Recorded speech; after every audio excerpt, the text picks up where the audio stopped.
Hello and welcome back everyone, we Weeb Online, and today I'm gonna start a new series, What If Naruto Was a Immortal Half Demon, Part 1. If you enjoy this video, please give it a big thumbs up, and to watch more videos like this, subscribe to my channel and turn that bell notification on so you never miss an upload. Now wasting no more time, let's begin. Loneliness. As Naruto recalled the few friends he had ever had in the entire elemental countries, along with everyone he had learned to love in Konoha, his heart tightened. He has been cursed to watch everyone he loves deteriorate and pass away from old age ever since he became an immortal Han 200 years ago during the Fourth Great Shinobi War after defeating Uchiha Madara. As time continues to take its toll on their bodies, friendships and love come and go. His heart tightened once more as he sat atop the fort's head and gazed down at Konoha. "Your heart is reaching out again, Kit. Are you alright?" Naruto turned to face his friend. A nine-tailed, bright red fox sprawled out behind her. When Kyuubi accidentally absorbed all of Uchiha Madara's Yuki through the seal in a blind fit of rage during his battle with her, he was freed. Although it had the disadvantage of allowing Kyuubi to leave her prison with only a tail of power, it didn't harm her in the least. She has always supported him during their self-imposed journey across the elemental countries, even though it took 10 years for her to regain her strength. Choosing to respond to her, "I'm doing well, Q-chan." He decided to go into further detail after noticing his companion's doubtful expression. "I mean, I'm doing okay despite the constant bout of loneliness. Every day I stand here as an unseen guardian, looking down the people of Konoha and protecting them from outside threats. I see my friends start their own families, show love to their mates, play around with their children, grow old, and eventually die. We are the only two true immortal in this world, Q-chan. I have no one to call my mate since they just grow old and die. I have to accept this curse of mine, but there is nothing I can do when I get lonely," he said with a sorrowful grin. Kyuubi gave a nod of approval and turned to face Konoha's traffic. She has grown to view Naruto as a friend ever since she was freed from her captor. Despite being the strongest of the Biju and a demon lord, she has never accepted that she has feelings. Throughout her years of life, she had only ever felt anger, hatred, and rage, all of which were caused by the darkness in the people around her. But she's learned that her life doesn't have to be about destruction from spending the last 200 years traveling with Naruto. Since he absorbed all of her Yuki during his outburst, making him her equal in power, she has learned to respect her Hanyu companion and no longer views him as beneath her. She glanced at her companion once more and was struck by the transformations that followed her Yuki's integration. He now has a more mature appearance due to the chiseled face that was once innocent. The years of malnutrition he endured as a young boy growing up as a Konoha outcast were erased by the unexpected surge of her Yuki into his system. He reached a remarkable 6 feet in height and had a well-defined body, with muscles that complement a runner's physique and enhance his speed and agility.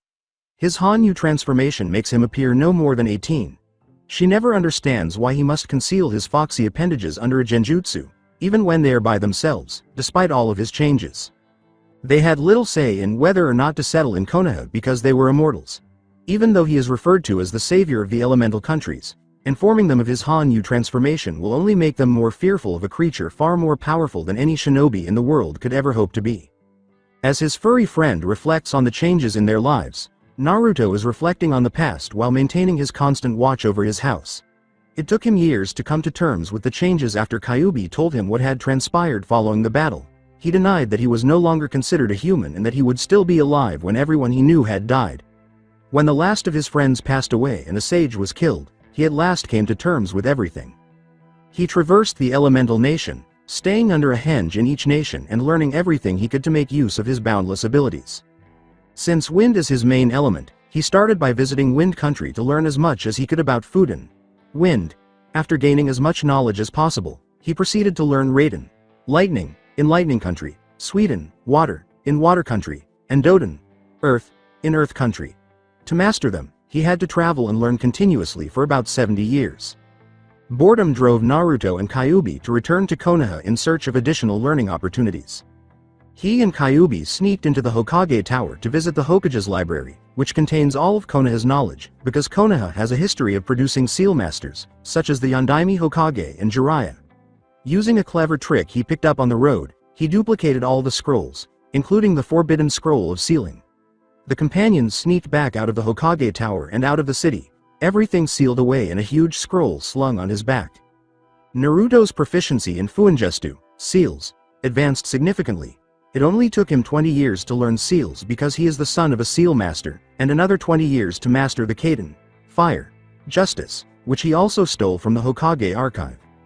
While the fox was busy exploring the market district, a fight broke out between two merchants over their wares, and Naruto snapped out of his reverie to glance at Kyuubi. He has been considering the potential of other worlds, and he may take some action to get over his loneliness and eventually find a mate who is also immortal. Finding someone who shares your curse to spend the rest of your life with would make sense if you were destined to live forever. He called out to the fox, Hugh-chan, to get her interest. Have you ever thought of the possibilities of other worlds out there that we can visit? Kyuubi looked at her companion in surprise after being startled out of her quiet applause of the battle below. What do you mean, possibilities? There are other worlds, Kit. There are thousands of them out there. I thought you knew that, she said. Gazing at her as though she were insane, Naruto's thoughts are racing with the prospect of traveling to these worlds and perhaps settling down in one. He yelled angrily, why in the world didn't you tell me this before? Kyuubi sat on her haunches, full attention on him, and said, you never asked. Well? He asked, continuing his interrogation while giving her a frustrated look. With a moment of fox mischievousness, she cocked her head to her side and asked, what? He snarled, wanting to strangle the fox and abandon him in the dark. Well, is there a way to visit these worlds? He asked. Kyuubi stared directly into his companion's eyes as he considered his convictions and searched for any room for skepticism. She took a moment to formulate her response after seeing nothing but icy resolve that all but eliminated his loneliness. Yes, there is a way, but it is quite risky. She glanced at those below and continued. Naruto, you have to understand that these worlds are separate from our own. Each world has its own gate, and each gate is guarded by a keeper. These gatekeepers are not as strong as us, but the protections on these gates are very strong. It would take both of our powers combined to open one. Kami herself set the protection on these gates, and any attempt to breach them will surely exhaust both of our powers and leave us vulnerable for years until we recuperate. Despite the difficulties, Naruto's bold personality couldn't help but smile at the prospect of entering a new world and beginning a new life. He lifted Kyuubi up, much to her dismay, and danced around, shouting repeatedly, let's go, with a twinkle in his eyes. After spinning around and becoming lightheaded, Kyuubi struck Naruto's head with one of her Yuki-enforced tails, causing her noisy companion to yell in pain and releasing her from his grip. She snarled, control yourself, Kit. Didn't you hear what I said? I told you that going through these gates would eat up all our Yuki and leave us defenseless when we get there. We have nothing to fall back on except our physical enhancements. The risk is too great to even contemplate. Naruto rubbed his aching head and listened to Kyuubi's entire speech before turning to face the sky. Despite his bravado, he always considers all options. The prospect of beginning a new life in a different world is undoubtedly exciting, but it takes careful consideration to realize that he and Kyuubi would be defenseless for a few years while they gradually regain their reserves. What if they landed in the center of a battleground and were immediately destroyed? Even though they are immortal, a death blow can still kill them. He must also take into account the fact that they would be beginning anew in a world they are unfamiliar with. To ensure they don't face major issues when they arrive and begin a new life, there are a lot of things to consider.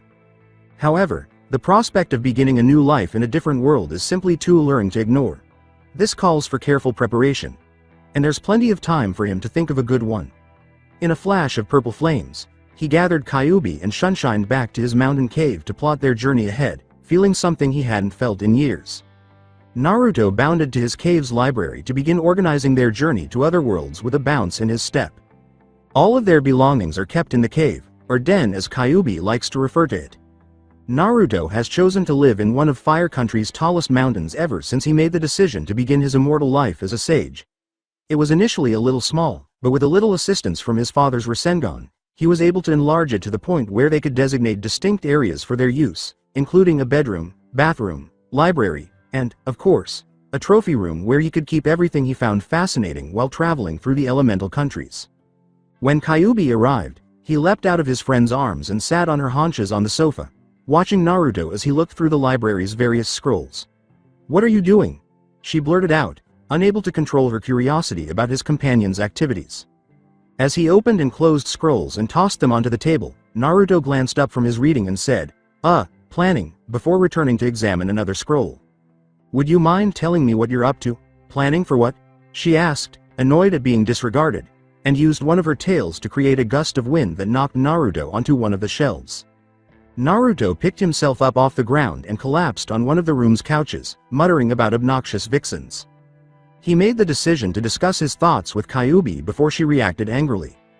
Before Kyuubi could respond, he raised one of his hands and said, "I'm planning for our trip to other worlds." He made the decision to share his plans with her. "I know that it's risky to travel between worlds, and you told me that the power drain would leave us defenseless upon our arrival.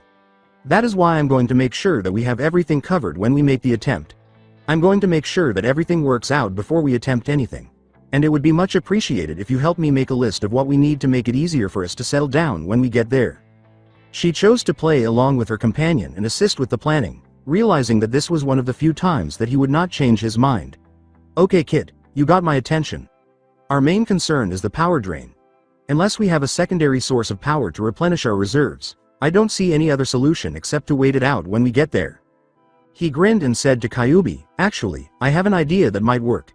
I'm going to use my amazing intellect to create a storage seal that we can use store our Yuki. Once we get to the other world, we can use it to replenish our reserves." Though she couldn't agree more that his idea has merit, Kyuubi scoffed at the part about his amazing intellect in his speech. "Now that's a first, you have great idea there," she said, smiling when Naruto growled in the face of the insult. "But you don't have a storage seal powerful enough to store 9 taels worth of Yuki. It would simply blow up in your face because it would be too much for it. I didn't say that we would do that with a basic storage seal. Yuki storage seals do not exist, but chakra storage seals do. I must create one from the ground up. Once more, kid, even if you are able to devise a seal to store our Yuki, even I, who am not familiar with seals, am aware that it is not feasible to store all of our Yuki in any kind of medium. Keep in mind that even the Yondaime Hokage struggled to come up with a solution, so he had no choice but to seal me into you." Kyuubi objected, hoping to make his companion realize how ridiculous his idea was. "Unless you are going to be using an infant for the sealing, it can never be done." "Q-chan, I am aware of that. I did not, however, state that we would be sealing all of our Yuki. In your opinion, how many taels worth would be sufficient for our survival in the new world?"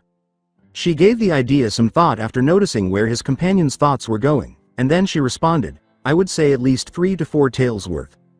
Those should be sufficient to get us by until we have all of our taels up and running, unless we are going to be up against powerful Makai demons." "Fantastic. Q-chan, thanks for the suggestion." Kyuubi decided to take a nap since she would be by herself for a long time, if this project is any indication. Naruto joyfully jumped up from the couch and returned to inspecting sealing scrolls left and right. Time lag. 3 weeks. When a huge boom and shockwave erupted from the cave, Kyuubi was about to jump on a plump rabbit she had been snooping on for hours. Seeing that the rabbit used the distraction to get away from the hungry vixen, Kyuubi made the decision to return to the cave to check on her clumsy companion's survival. The sight that met her eyes caused her to burst out laughing, forgetting her empty stomach. Naruto was spread-eagled and lodged deep into one of the library's walls, complaining about incooperative seals. He was able to pull himself away from the wall and snarled at the laughing fox, saying, "Will you please stop talking?" Hearing her friends complain made Kyuubi laugh even harder while she was still rolling on the ground. "Ha ha ha ha. Kid, you brightened my day. Ha ha ha ha ha. How on earth did you do that?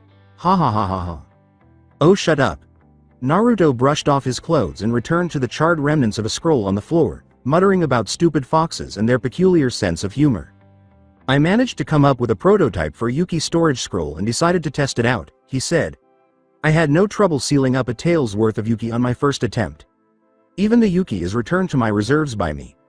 The same is true for 2 taels worth. The stupid thing blew up on me when I tried on the third." He stomped back to his work desk, complaining, to check out the seal design and see what went wrong.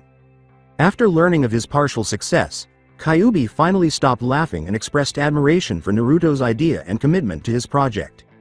Considering everything they've been through over the past 2 centuries, it shouldn't come as a huge surprise to her, but seeing her kit's incredible dedication to anything he sets his mind to is simply astounding.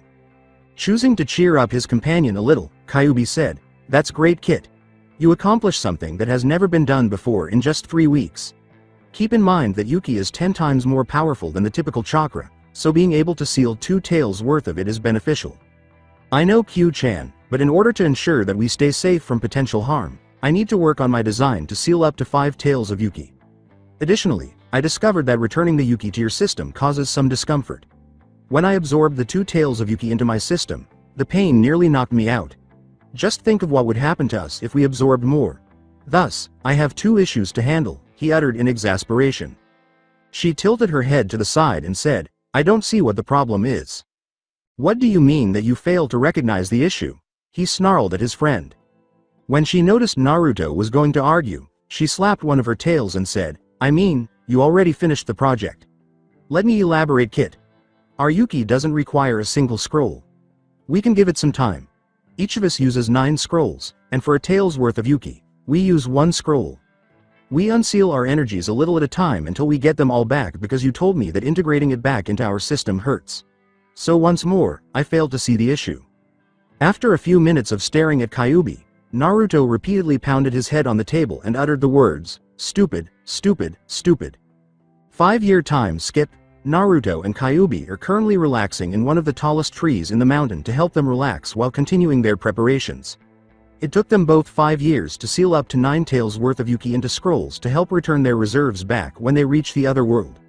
They decided to spread it out as they replenish their reserves because they don't want to feel helpless by sealing all of their Yuki in one go. Alright, Q-chan. The Yuki issue has been resolved. What's on the agenda next? Naruto was ecstatic after their success with storage scrolls and exclaimed this to his companion. After giving his companion a serious look, Kyuubi made the decision to act independently to prevent her companion from losing control. Kit, would you mind settling down? Kyuubi asked.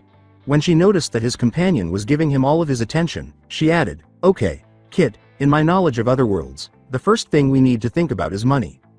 It wouldn't do us much good if you get too excited and forget important preparations before we leave.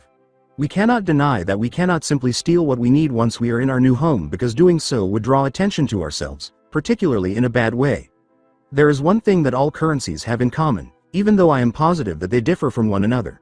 Are you aware of that?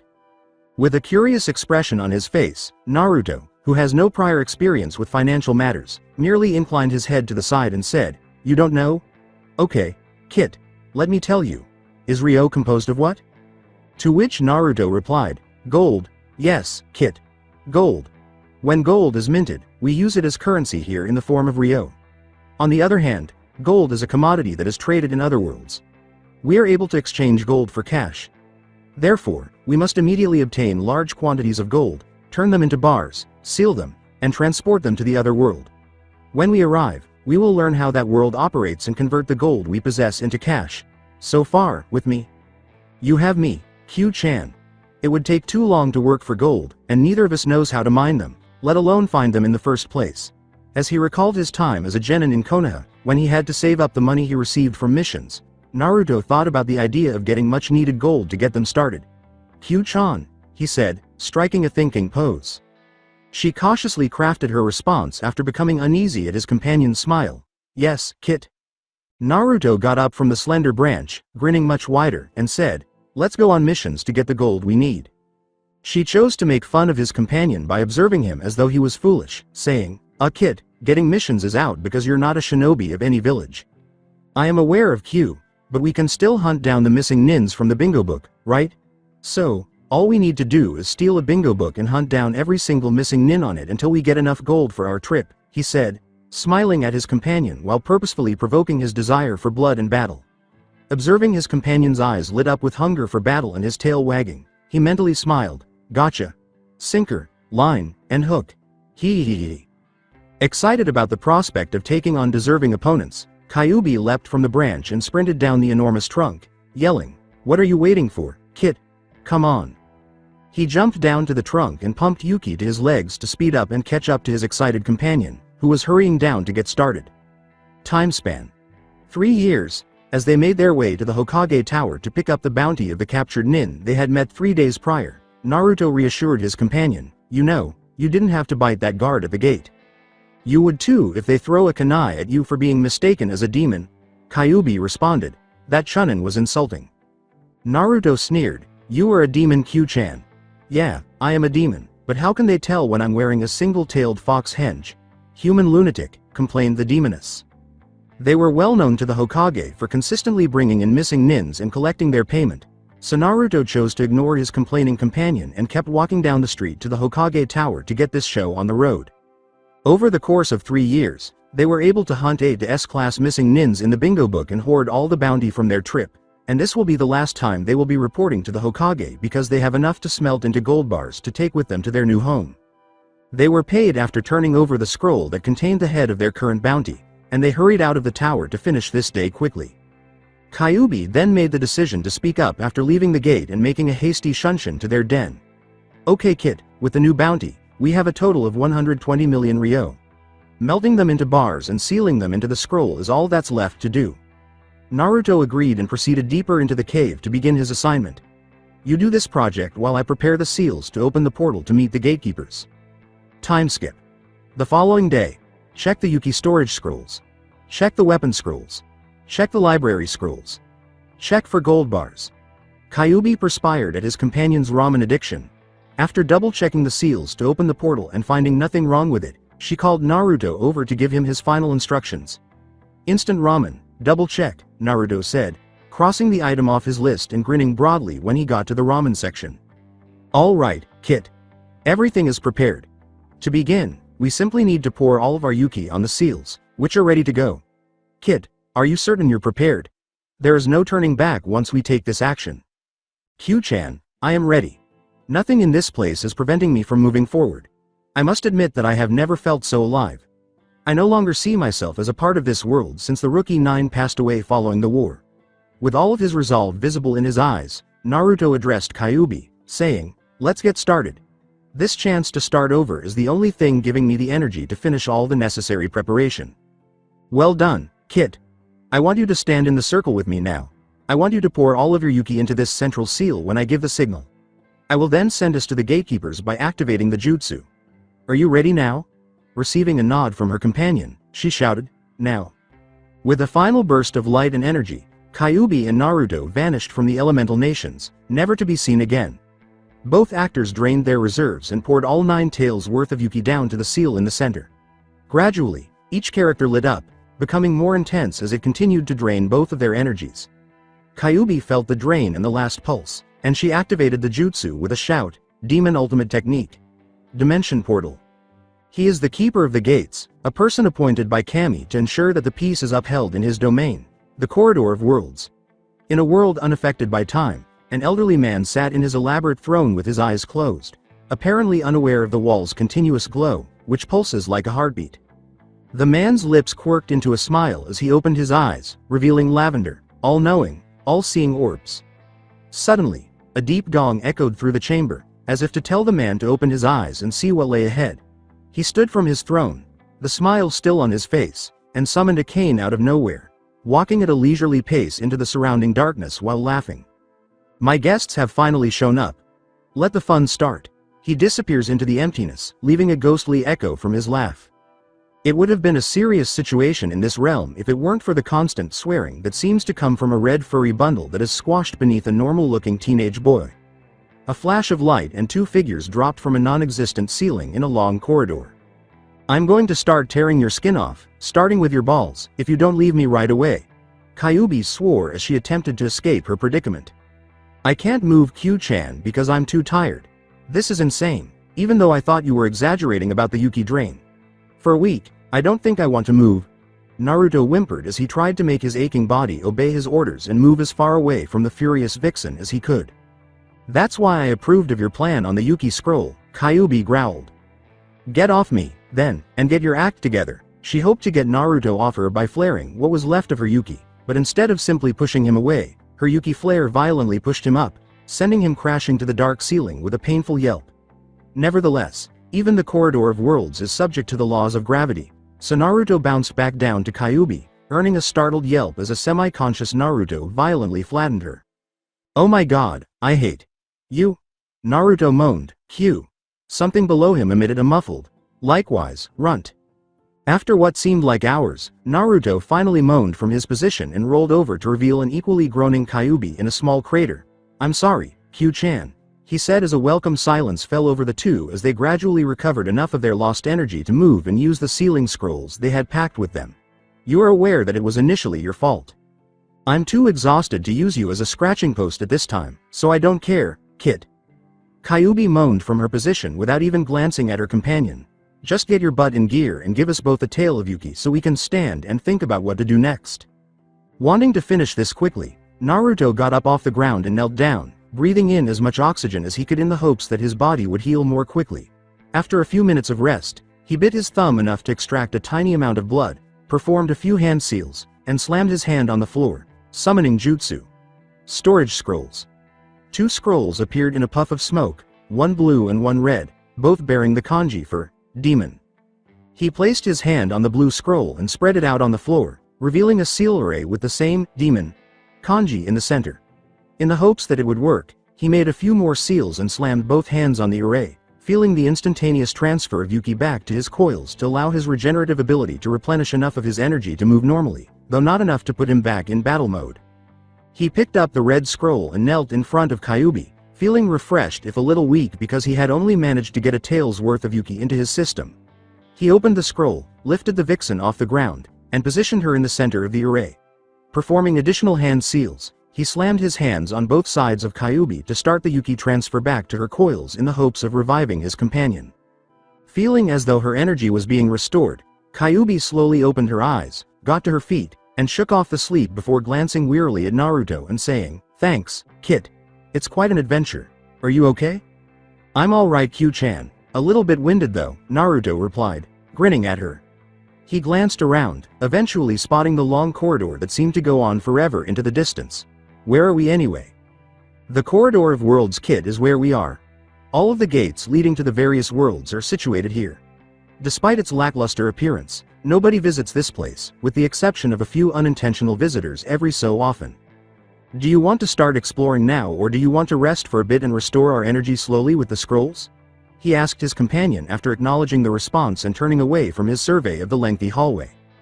"I believe it would be best to follow the plan and restore at least 5 of our Yuki's tails before taking any further action. We can't do anything in our current state, and we want to be prepared for anything." After nodding his agreement with his companion's suggestion, Naruto called forth a further 4 sets of scrolls and waited for their coils to acclimate to the recent absorption before moving on to the next batch.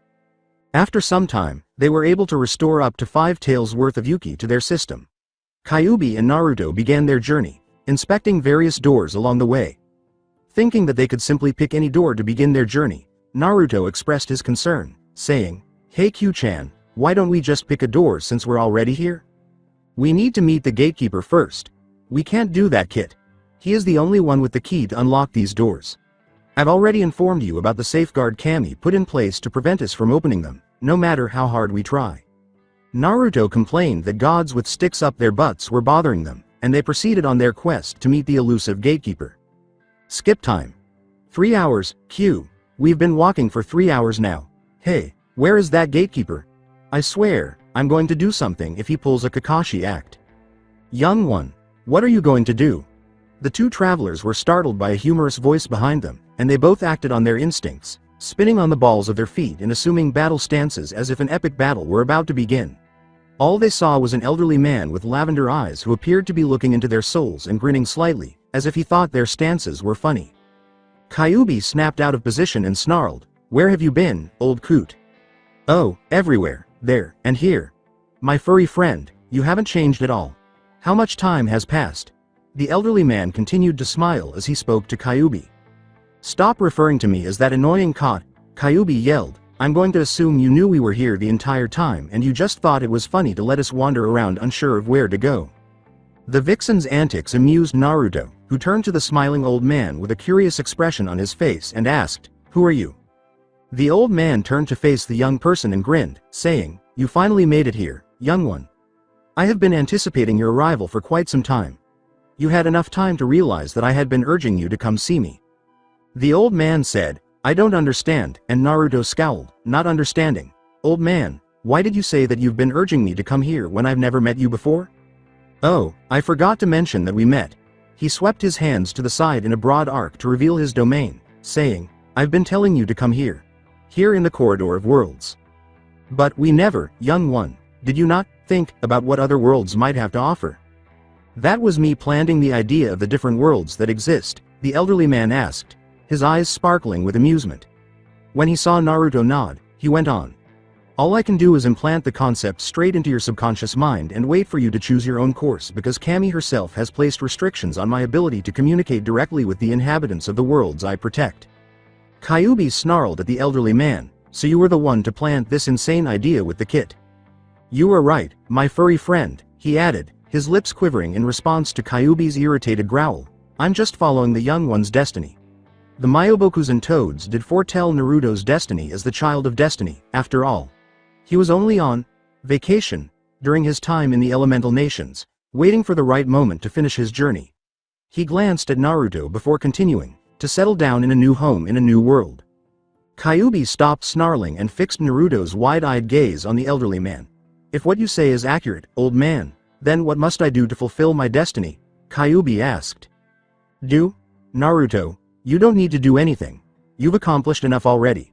Your former home is now peaceful because of you. You have no choice but to move into your new house and begin a new life. After all, Cammy gives rewards to people who treat her well, and you have surpassed her expectations. He grinned broadly at the elderly man and exclaimed, well, eager to get this show on the road and explore his new world.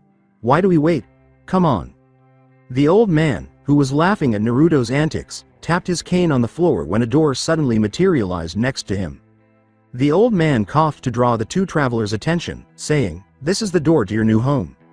The world known as Earth is accessible through this door. Although it lacks shinobi, it is somewhat comparable to yours. The powers that existed in this world are very different from the powers that you possess.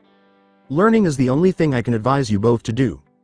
I want you to take the time to observe everything and learn as much as you can to adjust, but don't ignore what you see.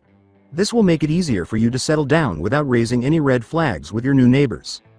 After pausing his speech to take any questions from the travelers, the elderly man continued, saying, what you have learned and possess in the elemental nations is regarded as fantasy on Earth. To prevent discrimination, the minuscule powers that exist are concealed. I believe that both of you are aware of people's apprehensions about unfamiliar things. The old man continued his education after observing both nods. He gave the two travelers the fundamental facts about Earth, including its people, science, technology, and other information. Kyuubi and Naruto eagerly absorbed the information, eager to learn everything they could about their new home. The old man knocked twice on the floor to get their attention and gave them their last instructions.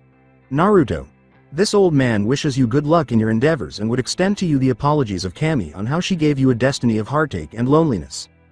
Additionally, when you get to your new house, all I can say is, look underneath the underneath. The elderly man concluded with a sparkle, gesturing for them to come in so their journey together could come to an end. The old man nudged the door open with his cane, and both travelers entered without turning around. Naruto and Kyuubi were so excited to see their new house that they failed to notice the old man's smirk as they entered. 1 second they were on solid ground, and the next they were falling. When Naruto and Kyuubi realized they were hundreds of feet in the air, plummeting at crazily high speeds in the direction of the ocean, they muttered curses to the cunning gatekeeper. Both travelers were still a little confused by the abrupt change in location, so they turned on their Biju cloak in the hopes that it would shield them from the water impact. Fortunately, no one was around to witness the enormous wave that was created by their collision and spread out in all directions. Naruto, still a little dazed from the impact, swam to the surface, channeled Yuki on his hands and feet, and climbed out of the water gradually. In the hope that his immortal companion would not perish in the frigid ocean, he searched for Kyuubi. After a few minutes, he felt Kyuubi's Yuki spike, saw something emerge from the water, and landed next to him. When Naruto saw his companion, he had to suppress his laughter. Kyuubi had a stuffed animal appearance. When she emerged from the water, her Yuki instantly dissolved all of the water on her fur, causing it to stand in all directions and giving the impression that she was a huge ball of fur. Are you okay, Q-chan? He asked, swallowing his laughter to prevent his companion from attacking. At the end, Kyuubi growled and sarcastically exclaimed, okay? If you call being smacked headfirst into the ocean after falling from 100 feet okay, then I'm just peachy. If I see that old coot, then I'm going to give him a biting he will never forget. Something dropped from the sky, struck Kyuubi in the head, bounced back up, and was snatched up by Naruto as if to further annoy him. It appeared to be a scroll, and when he opened it, he discovered a letter from the gatekeeper and a kind of map. Hey Q-chan, it's from the old man. You're welcome, furball. A disembodied voice said suddenly as Kyuubi spiked her Yuki and yelled to the sky, do you hear me, old coot? If I see you again, I'm going to rip you apart, for the first time. Following the laughter, Kyuubi let out a frustrated growl. He's just lucky that we can't go back or else he wouldn't be laughing right now. Kyuubi murmured. After shaking his head at his friend's antics, he looked at the scroll and read the old man's letter out loud. Furball and Naruto, at which Kyuubi snarled. I hope the transportation to your new home was sufficient. I picked this route so you could get acquainted with your new surroundings while keeping in mind that our pet needs a bath. A map to guide you on your journey is included in this letter because it would be unfair of me to send you off without knowing where to go. Los Angeles is one of the cities on the continent where you are, and you and your pet should be a few miles east of the coast. Learn as much as you can at this first stop before continuing on to the place I indicated with an X on the map. In order to further enhance your education, I want you to enroll in a school. She needs to learn too, so bring the furball along. During your time in school, you will meet someone who will help you decide where you want to live. I hope you find what you're looking for, young one. An elderly man Naruto looked at the map and saw that their present location is indicated by a tiny dot called Los Angeles. A little further east. He handed Kyuubi the map. What do you think, Q-chan? I suggest that we put an invisibility genjutsu as we make our way to the city. We can observe unseen and we can try out the other jutsu we prepared to help us learn faster. Kyuubi gave Naruto a contemplative glance and said, That's a good idea, kid. I don't want to be gawked at when we get there. Do you want to do it or should I? Naruto said, Demonic art.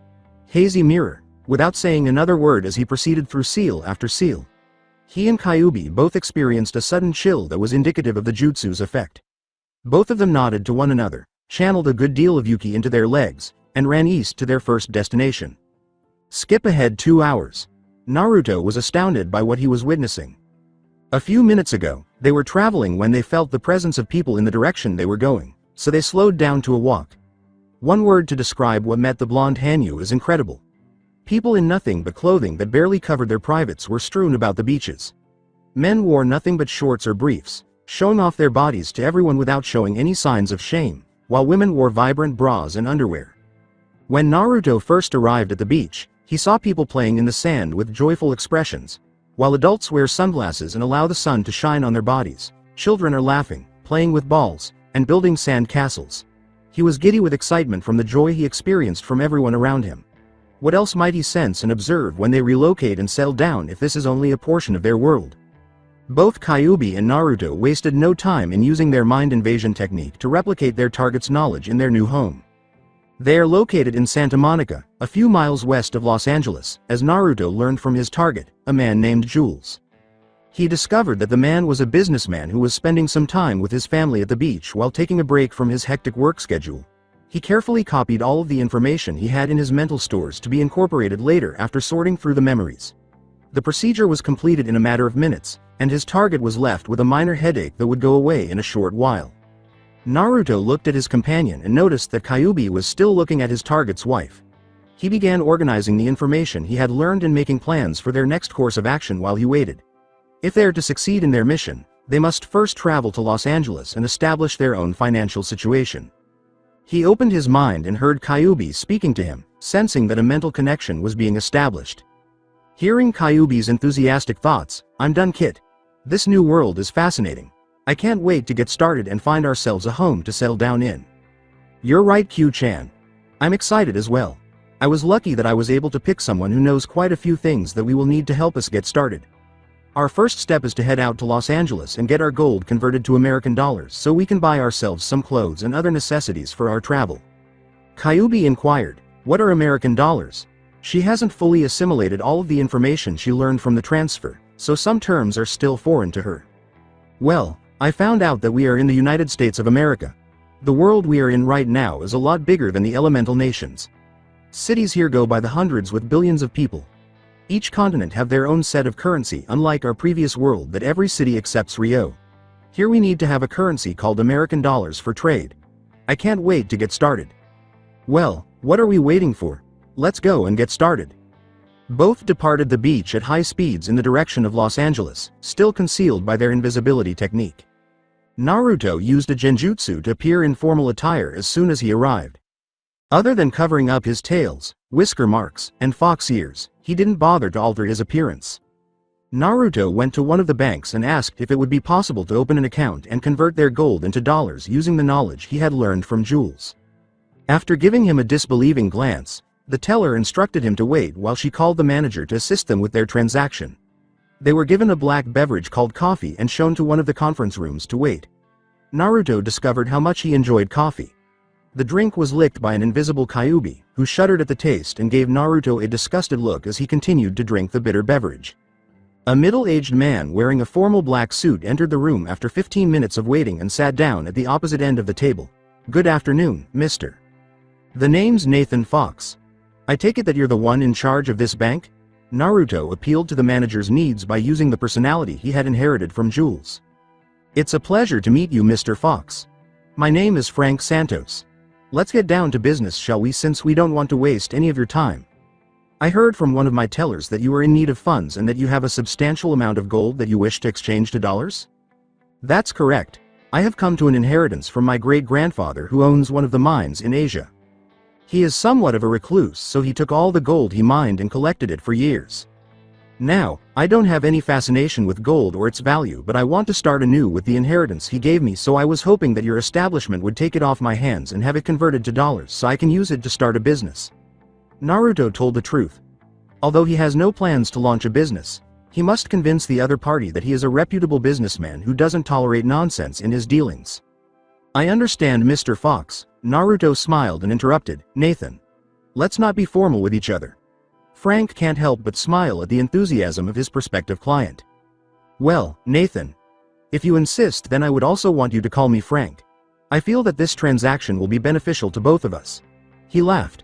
Pointing to the cases in a corner of the room, the speaker asked, "Now, I take it that those steel cases you have are the gold you mentioned?" Naruto reached down, took one of the steel cases he had borrowed, opened it, and showed it to Frank. "Indeed. Here, let me show you. As you can see, I have around 10 of these cases here with me, and each case contained around 50 of bars of gold. I'm not sure of the quality myself since I am not an expert in metals, but I trust you to be able to give me an accurate estimate over these." Frank picked up the phone on his desk and called their expert. "Of course, Nathan. I wouldn't want it any other way. Now, give me a few moments while I bring in an expert here to take a look at it, shall we?" Frank said. A few minutes later, a man who was dressed similarly to Frank entered. "Thanks for coming, Bruce. I would like to introduce you to Nathan Fox. He asked for your expertise to assess the gold bars he brought along to estimate their worth." Without wasting any time on small talk, he nodded to Naruto, went to the briefcase that had been opened, and glanced at the gold. His eyes widened, and he extracted his tools from his own briefcase. He examined it after scraping a few pieces of gold from one of the bars. His eyes popped out of their sockets, glancing at his boss and Naruto's naive face. He opened his mouth several times, but nothing came out. "I don't know what to say. This is practically one of the purest gold I have ever seen in my entire life. Their value is off the roof." "Where did you say you got this, Mr. Fox?" he said after closing his eyes and taking a deep breath. "No need for formalities, you may call me Nathan. I got this gold as part of the inheritance from my great-grandfather," he replied, ignoring Kyuubi's snort as he dozed off beneath his chair, giving Bruce a chuckle. "I don't know much about his trade, but from his journal, he has a mining business in Asia and managed to hoard all these in one of his homes." Bruce accepted the story with a nod. Before leaving the room, he nodded to Frank and scribbled on a piece of paper. Frank, trying not to show his surprise, took a long look at Bruce's notes before turning to face Naruto. "Well, I guess the authenticity of your gold is proven. All we need to do is have all of your gold checked so we can give you an estimate of the total. We require an hour to get all this done. Do you want to come back later, or you can stay in this private room and we can serve you some refreshments while you wait?" Naruto agreed that he would wait and that the refreshments would be greatly appreciated because he had nothing better to do with his time. 5 men entered the room and removed the steel cases after Frank buzzed them, and a woman arrived a short while later with cakes and beverages. Frank and his staff departed in order to expedite the transaction. After the men departed, Naruto chose to continue planning after establishing a mental connection with Kyuubi. "Hey Q-chan, you awake? I am Kit. I was listening to your talk with Guy. You can trust him. I don't sense any deceit from his voice. What do you need?" "Well, since we have an hour to spare, we might as well plan what we need to do once we have the money." Once we get the money, I say that we get everything we need and move to the next destination on the map. With the knowledge I gained from the human, we need to set up an account in the bank to make it easy for us to buy the stuff we need." Nodded. "I agree. Once we arrive in Arizona, I want to enroll myself in one of the local high schools there. I know I got all the experience and memories from Jules, but I want to gain my own experience. I can easily pass myself off in age as a high school student, maybe 16 or 18. I want to follow the gatekeeper's advice, make new friends, and hope that I get to meet this person who will help us find our new home to settle down in. I have a feeling that Arizona is not where we should set up shop. As Kyubi concluded, he grumbled, "Good idea, Kit. It would have been easier if that old coot gave us a name, but I guess he wants us to suffer first before we get our rewards." For the next hour, Kyubi and Naruto sampled the refreshments that were set out on the table. Naruto developed an instant addiction to the candies, particularly the eclairs. He listed it as one of his favorites right away, aside from ramen. Kyubi enjoyed the sweets as well, but cinnamon rolls were her favorite. Every bite of her favorite pastry was accompanied by a joyful slurp of iced tea, which she also enjoyed. Although Naruto enjoyed the taste of iced tea, he prefers the bittersweet flavor of coffee. When the manager returned with a stack of paperwork 30 minutes after they had finished cleaning up the refreshments, Naruto was reading one of the magazines. When he saw the empty refreshment tray, he shrugged, assuming his extremely wealthy client was starving. He walked to the table, took a seat, and got right into business mode. He grinned broadly as he said to Naruto, "Thank you for waiting, Nathan. We got everything sorted out, and all I can say is that you are a very, very rich man." "How much do I get, Frank?" asked Naruto, wondering how much he would receive from all the gold.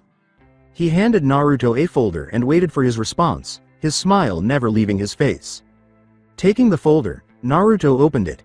He looked through it until he reached the part that explained how much he would receive. The numbers he saw caused his eyes to swell. Numerous zeros were present. He is wealthy, as is Kyubi, extremely wealthy. Frank indicated the sections he needed to sign to complete the transaction, and Naruto nodded.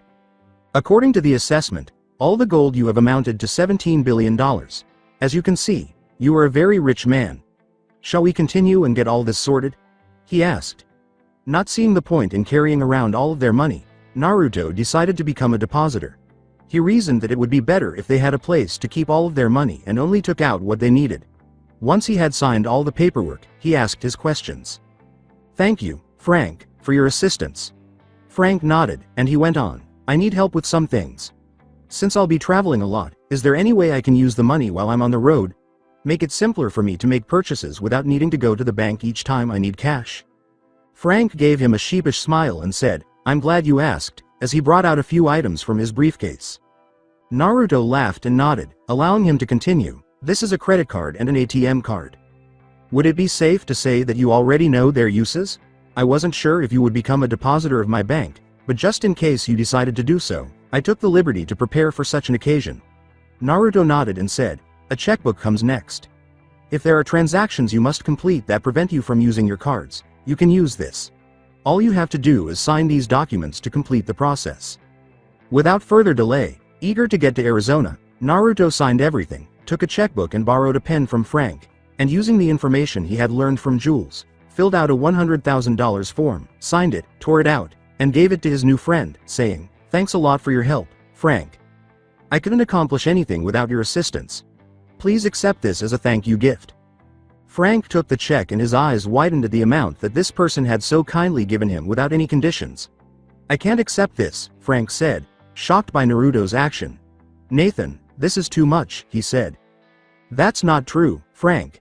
It's only natural for friends to support one another, and you've been a huge help."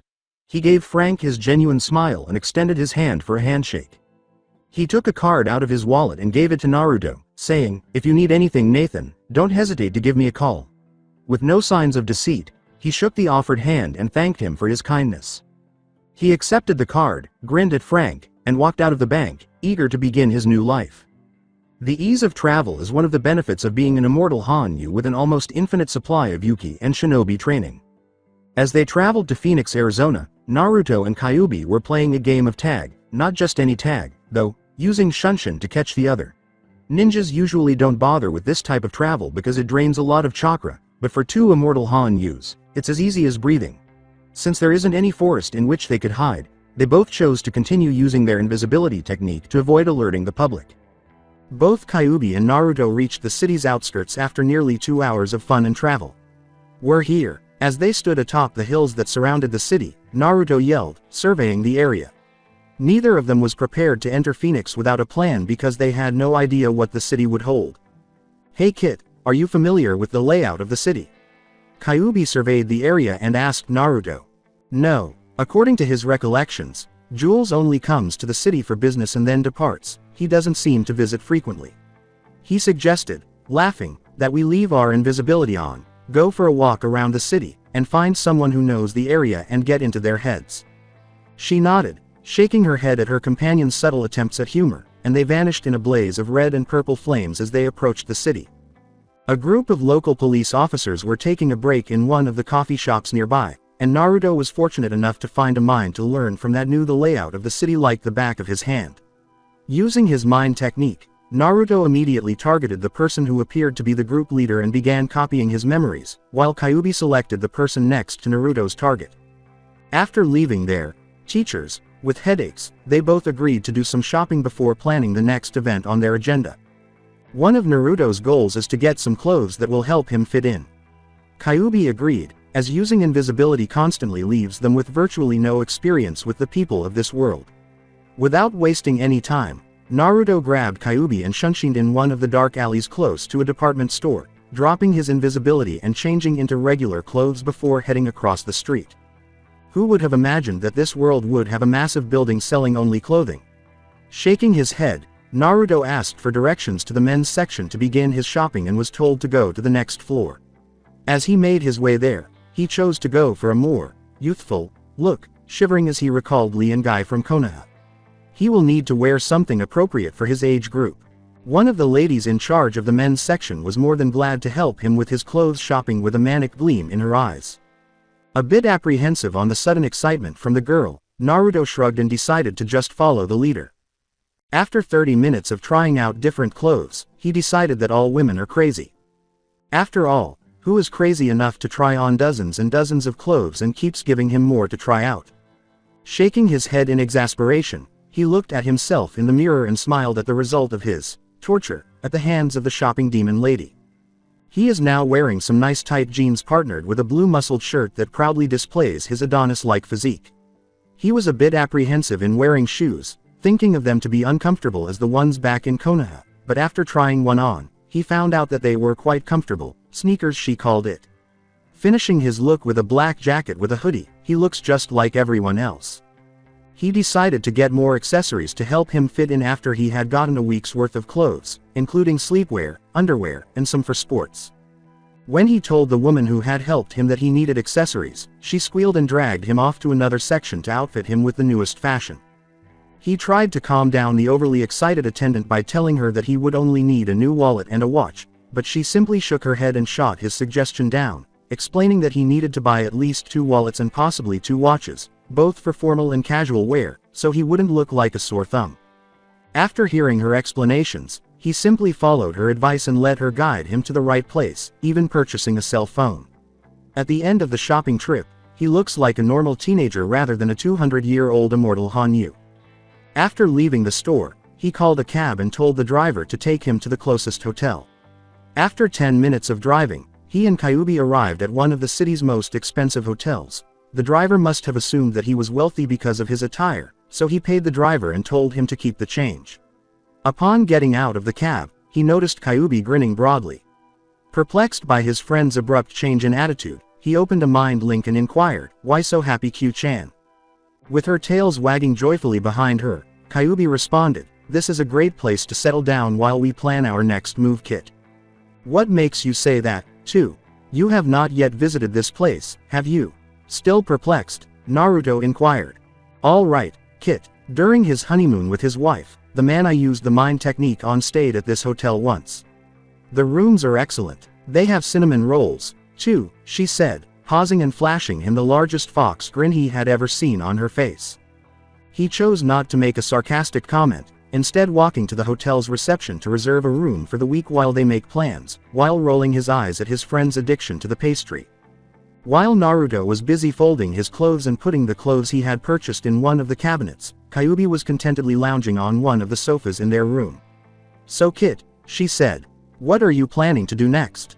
We booked this room for the whole week so we have enough time to find a house we can buy or rent during our stay here," Naruto said, smiling at Kyuubi's irritated expression as he took a break from his work and collapsed on the sofa. "We might as well buy what we need and be comfortable because we don't know how long we'll be in this city."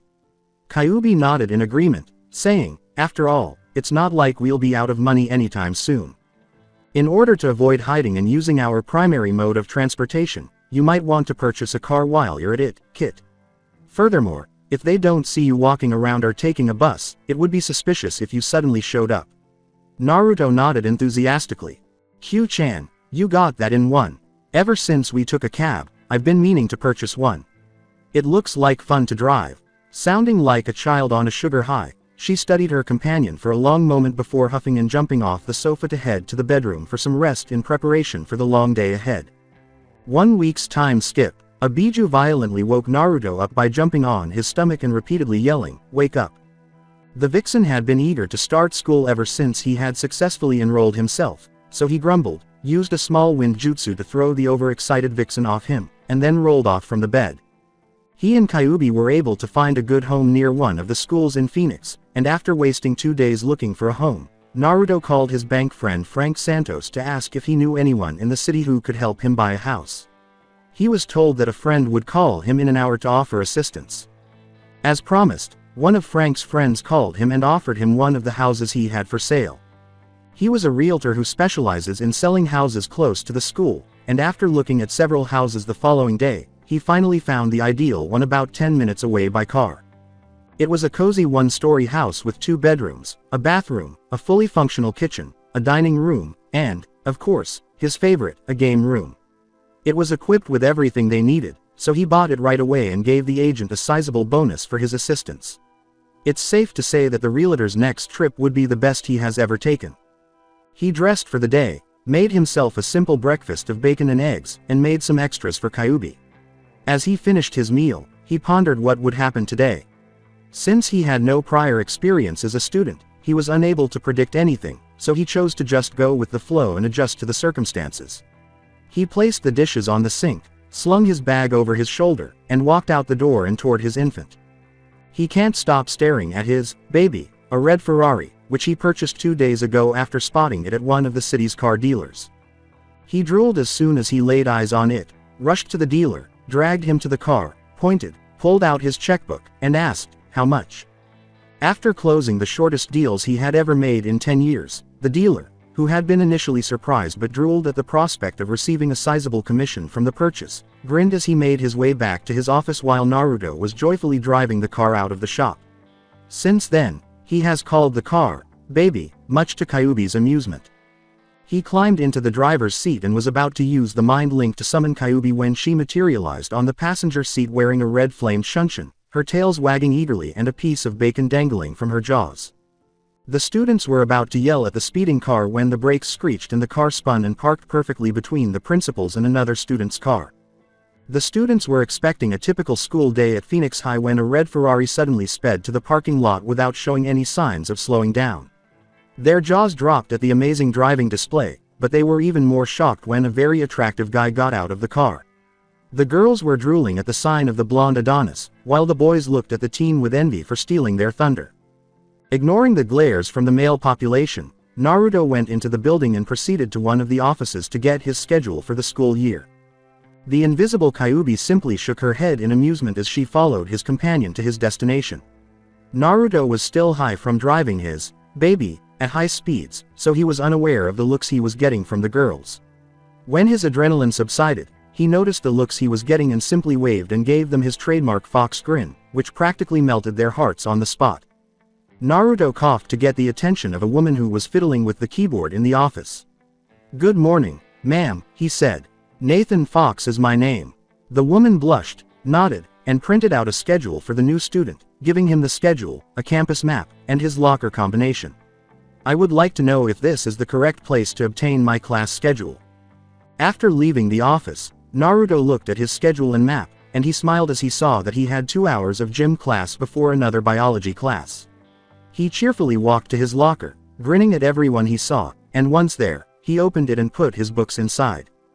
When Naruto arrived at the gym and waited for class to begin, he saw that the girls there were looking at him with lust in their eyes. He simply grinned at them, which only made the situation worse, and looked around.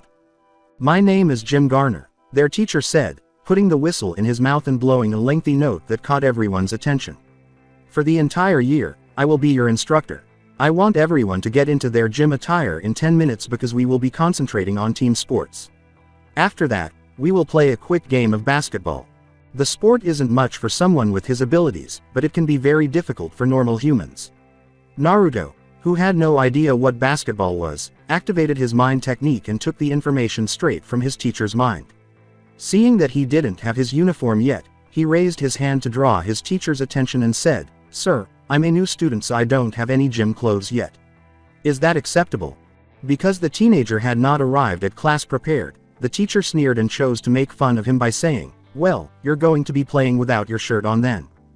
Naruto grumbled and decided to play a practical joke on his teacher by going to one of the benches and removing his shirt. The effect was instantaneous, and the girls squealed to the delight of Kyuubi, who was examining the basketball ring. To his dismay, one of the girls fainted, and he chose to conceal his skills by locking his Yuki to the point where he would be in rank with a genin. To his dismay, his team won the contest. While trying to stay awake, Naruto listened to his teacher babble on about biology class. 5 minutes into the dull lecture, much to his dismay, Kyuubi left to explore the campus, and after about 30 minutes, the teacher decided to give them their first laboratory exercise, which involved examining objects under a microscope and documenting their findings. He was paired with a pale girl named Isabella Swan, though she prefers to be called Bella, and after a few minutes of conversation, he thought she was an intriguing person. As they went through their experiment, they got to know each other better by playing 20 questions, which Bella suggested since they don't know how to start. He found out that Bella has a laid-back personality compared to his own. She likes to read books and listen to classics with her free time than partying like normal teenagers. He also found out that she was clumsy as hell. She reminded him of Hinata. He told her that he likes to watch movies and cook. This got Bella excited since one of her hobbies was cooking as well, though she explained that she learned to cook because her mom was practically inept with it. In order to avoid starving or getting food poisoning, she started reading cookbooks and watched cooking shows to get her started. Despite her boring personality, Naruto found out that he liked their conversation ranging from the weather to politics. They shared experiences, but Naruto had to water down his stories to avoid scaring her new friend and labeling him as a mental asylum escapee. They wouldn't call themselves as friends as of yet, but it was a good start. Naruto has been happier than ever in the 6 months since he started school. He worked so hard that he was at the top of his class. When Kyuubi proposed that he mind rape his teachers to make things easier, Naruto refused to change his mind and insisted on learning everything the old-fashioned way in order to gain experience as a teenager. Because of his playful nature, Naruto rose to the top of Phoenix High's popularity rankings. He befriends everyone, he never shows prejudice, he helps those in need, and he defends those he finds in need. With the exception of a few male students, he is adored by both the teachers and the students. Many girls expressed their love for him, but he told them straight out that he only wanted to be friends and had no interest in finding love. The girls essentially respected him more as a result of this. He decided to make friends with the girls who wanted to be his girlfriends rather than exploiting his fame. It goes without saying that Naruto is extremely happy and has a diverse group of friends. Much to Naruto's dismay, Kyuubi also gained popularity at school. When Kyuubi went to school with Naruto one day, he simply forgot to put on his invisibility technique. He heard a squeal from the females at school, and they showered Q-chan with the attention she so desperately needed. She became the school mascot. Much to Naruto's annoyance, he never saw a day without witnessing the girls feeding, petting, and scratching Kyuubi. With servants carrying out her orders, Kyuubi felt as though she was in heaven. Now that she was no longer hiding, Kyuubi went to school every day with Naruto in her one-tailed form. Finding Bella Swan to be a true friend is one of Naruto's greatest accomplishments. Bella viewed him as a brother, but he saw her as a sister he always yearned for. As they met every day for their biology class and spent the entire day talking, they became closer. They went out to the city for fun, laughed together, and ate lunch together. She presented Naruto to her stepfather, Phil, and mother, Renee. While Phil considered him a son, Renee essentially adopted her into the family. They would arrange a family meal every weekend, either at Bella's when it was her turn to cook or at Naruto's when it was his. However, Kyuubi wasn't entirely overjoyed when Bella's family was presented to her. Bella did indeed treat Kyuubi like a princess, playing with her, petting her, and even feeding her lunch. That all changed, though, when she met Renee. Renee attacked Kyuubi with a vicious hug that nearly broke her back during their first visit to Naruto with Phil. To the embarrassment of the vixen, Renee simply squealed, glomped the agitated fox, and looked at her. One thing she liked about Renee, though, was how well her coat was brushed every week. All things considered, Naruto and Kyuubi have found a peaceful, normal life that is incomparable to their former world. Time lag. 3 months. As Phoenix High's school year came to an end, Naruto felt a little depressed about Bella's personality changes. Although their routine remained the same, she seemed to be surrounded by a persistent sense of melancholy whenever they spoke. In order to protect her privacy, Naruto and Kyuubi agreed to wait for her to open up. However, if she doesn't change quickly, they will both attempt to get it out of her. They didn't have to wait long, though, because Bella called him on his phone while he was watching TV cooking programs. When Naruto's cell phone rang, he was enjoying Iron Chef America. He looked at the display and saw it was Bella. "Hi Bella, what's up?" he said as he picked up the phone. "Hi Nathan, can I come over? There is something I want to talk to you about." She turned to Naruto. "Sure, you're always welcome here. Kyuubi wants to see you too. When will you be coming over?" he asked, perplexed by the melancholy tone in her voice. "I'm on my way there, at least 10 minutes. The call ended with Naruto perplexed by his friend's issue. "Okay, I'll be waiting for you then." He dialed Kyuubi and switched off the TV. "Hey Q-chan, Bella's coming over. She wants to talk to us about something." Kyuubi entered the kitchen via the doggy flap and proceeded to the living room. "What does she want to talk to us about, Kit?" she asked her companion as she leapt onto the couch. "She didn't say. She sounds depressed though. I'm wondering what's eating her." "Well, there's no use worrying about it. Let's just wait for her to arrive. Why don't you prepare some tea to help calm her down? It might help." As he waited for Bella to arrive, he ran to the kitchen and pulled out his tea set, saying, "Good idea Q-chan. I'll get right on it." It was not long before Bella showed up. Bella gave Naruto a weak smile when he greeted her with his trademark foxy smile. After deciding to start the show, he escorted her to the kitchen and offered her tea. Naruto waited for her to speak during the period of silence. After a few minutes of sipping her tea, she inhaled deeply and met Naruto's gaze. "Nathan, I'm leaving Phoenix." Naruto was taken aback. This was bigger than he had anticipated. After he recovered from his shock, he asked, What do you mean you're leaving?" Bella inhaled deeply before telling her story. "I'm leaving Phoenix, Nathan. I decided to live with my dad in Forks, Washington." "Yeah, I got that you're leaving but you didn't tell me why." She turned her back and said, "It's not that I want to leave but I don't want to see my mother suffer anymore. You know that Phil is into baseball, right?" As Naruto nodded, she continued, "He moves around a lot and my mom is always sad he's away. He leaves for months at a time during his trip and I see mom moping around at home when he isn't around. I know that mom decided to stay home instead of accompanying Phil because of me, so I decided to give my mother some happiness by moving to my dad at Forks. I can continue my schooling there and my mom can go with Phil every time he is on the move," Bella concluded. After hearing everything Bella had to say, Naruto couldn't help but feel both proud and sad for his friend. Sometimes Bella is so selfless that she prioritizes other people over herself. Since he was in Bella's shoes, Naruto is essentially the only person who can relate to her. His ninja life essentially mirrored Bella's character. He would sacrifice his life to ensure everyone's happiness. With sadness in his voice and both of them beginning to cry over the news, he asked the question they both dreaded hearing. "So, when will you be leaving?" With her head lowered and tears streaming down to her lap, she replied, "I'll be leaving tomorrow." Now crying, Naruto got up and gave Bella a hug. Because she wanted to please her family, he was going to lose his sister, his best friend. Naruto simply accepted her decision because he didn't want to cause her any more pain by disagreeing with it. He gave Bella a tight hug as they sobbed together, neither of them ashamed of the tears streaming down their cheeks as they continued to enjoy each other's company for the final time. Following their outburst of tears, they simply enjoyed each other's company for the remainder of their time together. Kyuubi, who was also a little sad about her departure, tried to console her by settling down on her lap. They agreed to stay in contact as Bella was ready to depart. When Bella left, Naruto experienced loneliness for the first time in this unfamiliar world. Time skip. 1 month after the fact. A month has passed since Bella's departure, during which time Naruto has isolated himself. He hardly ever spoke to Kyuubi, he never drove his baby out to enjoy himself in the city, and he never left home. He simply feels no need to do anything. Bella's calls are the only thing that make him smile, but he returns to his brooding afterward. When Kyuubi saw her friend fall into a depression, she initially gave him some time and waited for him to recover. However, after a month, his brooding annoyed her.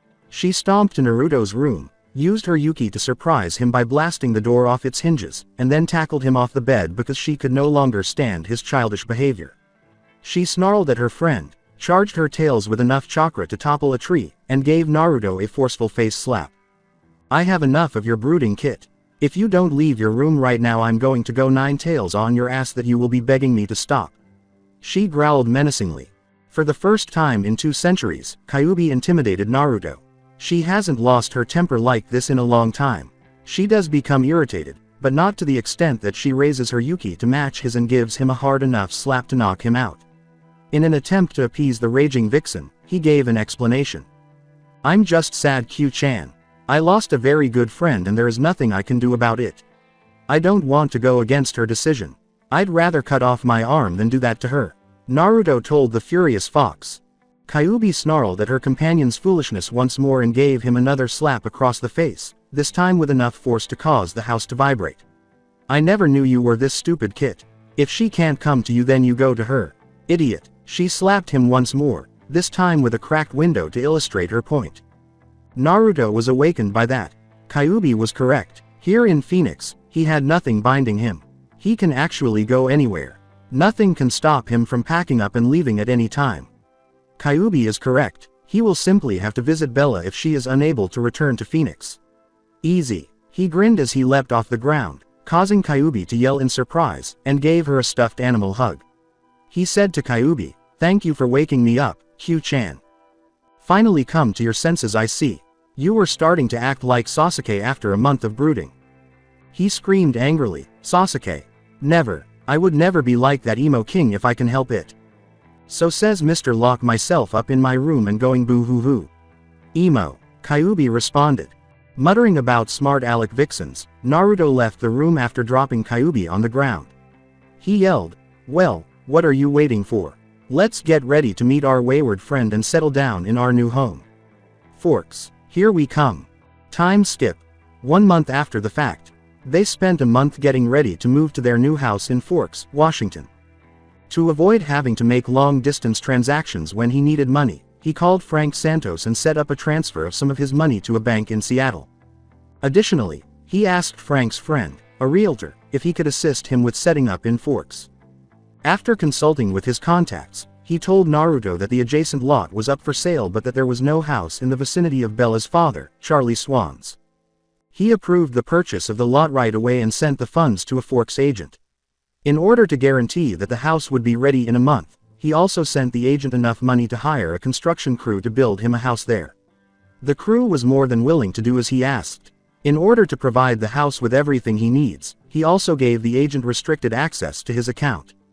Naruto and the invisible Kyuubi completed the paperwork at the airport so that he could drive his baby red Ferrari to Forks. They boarded the aircraft after paying the required fees and settled in to wait for their new journey to start. A month earlier, in Forks, Washington, Bella was feeling thoughtful. She has been missing her one true friend ever since she left Phoenix. Although she and Nathan do not share romantic feelings, they regard one another as siblings. He treated her as if she were his sister, even though he was a brother she never had. To keep her dad from getting upset, she tried to put on a cheerful front when she met Charlie after getting off the plane. For the first week, it was fine, but her father was perceptive enough to notice that her smiles were a facade. He could see that she was sad, and he knew that it was because Bella's adopted brother, Nathan, was in Phoenix and she missed him. A noise outside Bella's window roused her from her slumber. After complaining a little, she went to the window and was a little taken aback by what she saw. While some members of the construction crew laid a foundation for a house, others were felling trees. She was intrigued by the prospect of having a new neighbor, but it reminded her of Nathan from Phoenix, which made her depressed once more. She gave a shoulder shrug and proceeded to the restroom to get ready for the day. She made a big breakfast after going to the kitchen. She and Charlie don't typically eat much, but ever since her father got her a red truck and introduced her to his friend Billy Black and his son Jacob, they frequently stop by because they have the only flat screen to watch the game on TV more comfortably. It was Jacob's big breakfast. That child has a strange appetite. Bella frequently questions how he fits all that food without damaging his body whenever he eats. Jacob resembles a pig with a bodybuilder's physique. Her thoughts were cut short when she heard Charlie descend the stairs. In order to help her dad wake up, she quickly made a cup of coffee and set out the plates. When she saw Charlie come into the kitchen, she said, "Good morning, Charlie." Charlie, still in a daze from waking up, sat down without tipping anything over and drank his coffee right away. After letting out a sigh, he said, "Good morning, Bella. You're up early." As she heaped some eggs and sausages onto Charlie's plate so he could begin his breakfast, she replied, "Yeah, the noise from the construction crew managed to wake me up." "Any idea on who our new neighbor might be?" she said. "I have no idea. The agent who made the deal was hush-hush with the entire thing. He wouldn't tell me who bought the property adjoining our lot. However, he did tell me that our new neighbor will be moving in after a month though. Heard that the owner is rich enough to pay the construction crew double just to get the job done quickly. Wonder what's the rush though," he grumbled as he took a bite of food to calm his grumbling stomach. Bella was also a little perplexed, but she attributed it to the eccentric neighbor's desire to finish the task quickly. She wanted to know who their enigmatic neighbor was. At this time, boredom was killing Naruto. He had never flown in an airplane before. Even Kyuubi found it thrilling at first, but after doing nothing for 30 minutes, he became extremely bored. The majority of his time was devoted to mentally preparing a surprise for Bella with Kyuubi. They ensured nothing would warn her of his arrival.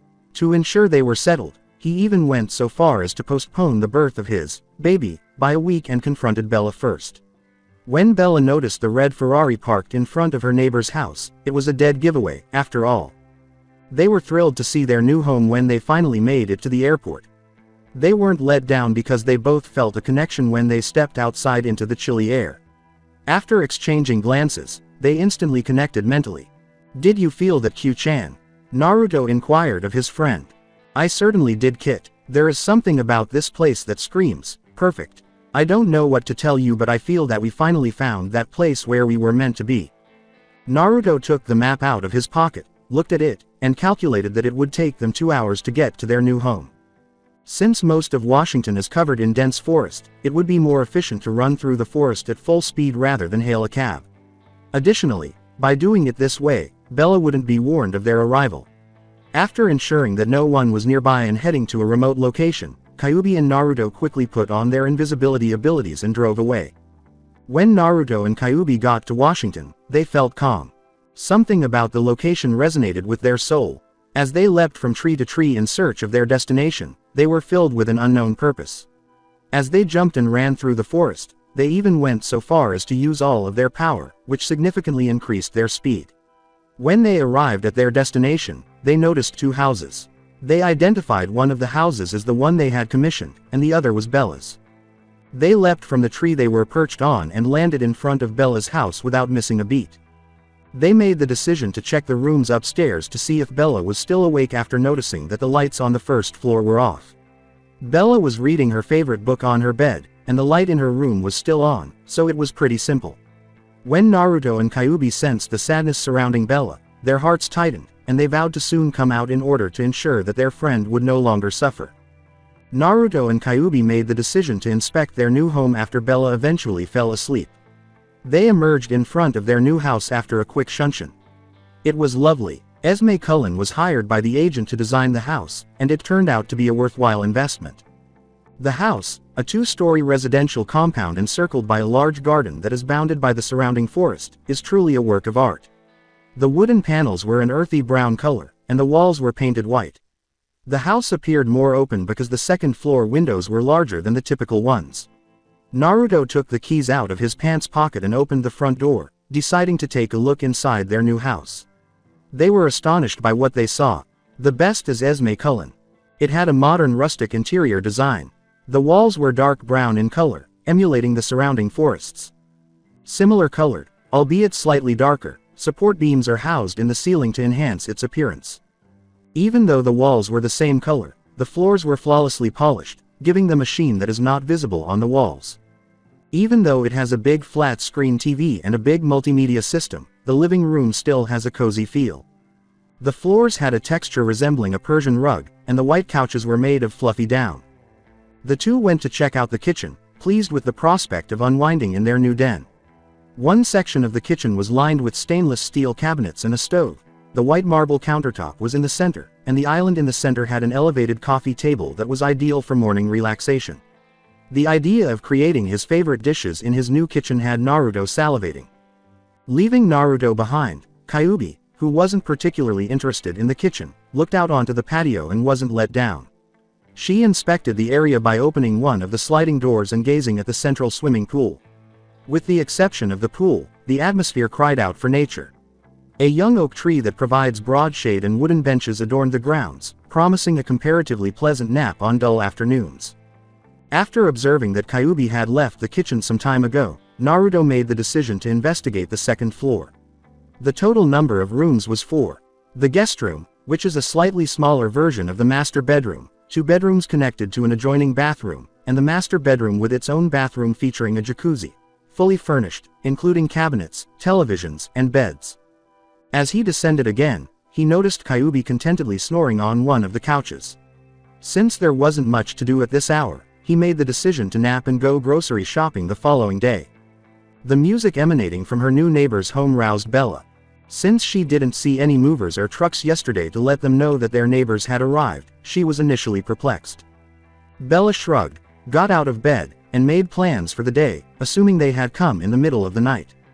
She recognized the song as the one her brother Nathan loved as she listened to the music. It was a composition by Yuruma titled River Flows in You. As she listened to the song, which brought back memories of her enjoyable times with his surrogate brother and, of course, the adorable plush fox Kyuubi, she was overcome with a strong sense of loneliness. She went to the bathroom to finish her morning routine and make breakfast for her father while wiping away the tears that threatened to spill down her cheeks. Bella prepared breakfast and chose to serve some freshly baked blueberry muffins to her new neighbors. Bella prepared the ingredients for the recipe and, feeling a little pleased at the prospect of welcoming the newcomer to the neighborhood, did just that. The aroma of breakfast greeted Charlie as he awoke. However, it was the aroma of Bella's blueberry muffins that drew his attention. He woke up instantly, and a smile appeared on his face. Only when Bella is feeling joyful does she prepare her special muffins. Feeling relieved that Bella was finally getting over her bad mood, he used the restroom and got ready for work. Charlie entered the kitchen with a joyful smile on his face while Bella was busy making a basket of muffins. She was perplexed by her father's strange morning behavior, which was strange because Charlie was never a morning person. To start the conversation, she said, "Good morning, Charlie. What got you so happy this morning?" Before going to the coffee maker and giving her father a steaming mug as part of his morning ritual. He sipped his coffee and eyed the muffins Bella had placed on the table for him to eat, saying, "Oh, nothing. Woke up this morning feeling happy for some reason." To gauge her daughter's mood, Charlie said, "So, what's the occasion? You don't usually make your special muffins during breakfast." Charlie smiled as Bella responded, "I don't know, Dad. I woke up this morning feeling down, but when I heard the music from our new neighbor, I decided to welcome them to the fold by baking them some muffins." Bella smiled slightly at her father. For Bella, this wasn't unusual. She typically goes above and beyond to make others feel special, which makes her unique as well. As he picked up the morning paper, Charlie waved her daughter off, saying, "Well, don't let me stop you. Go right ahead and welcome our new neighbors." She picked up the muffin basket, finished it, and left through the front door. She shut the door and left her dad to finish his breakfast in peace. "See you later, Dad. There are some muffins in the counter that you can bring to the station for your officers to enjoy." Bella had no trouble getting to her new neighbor's house.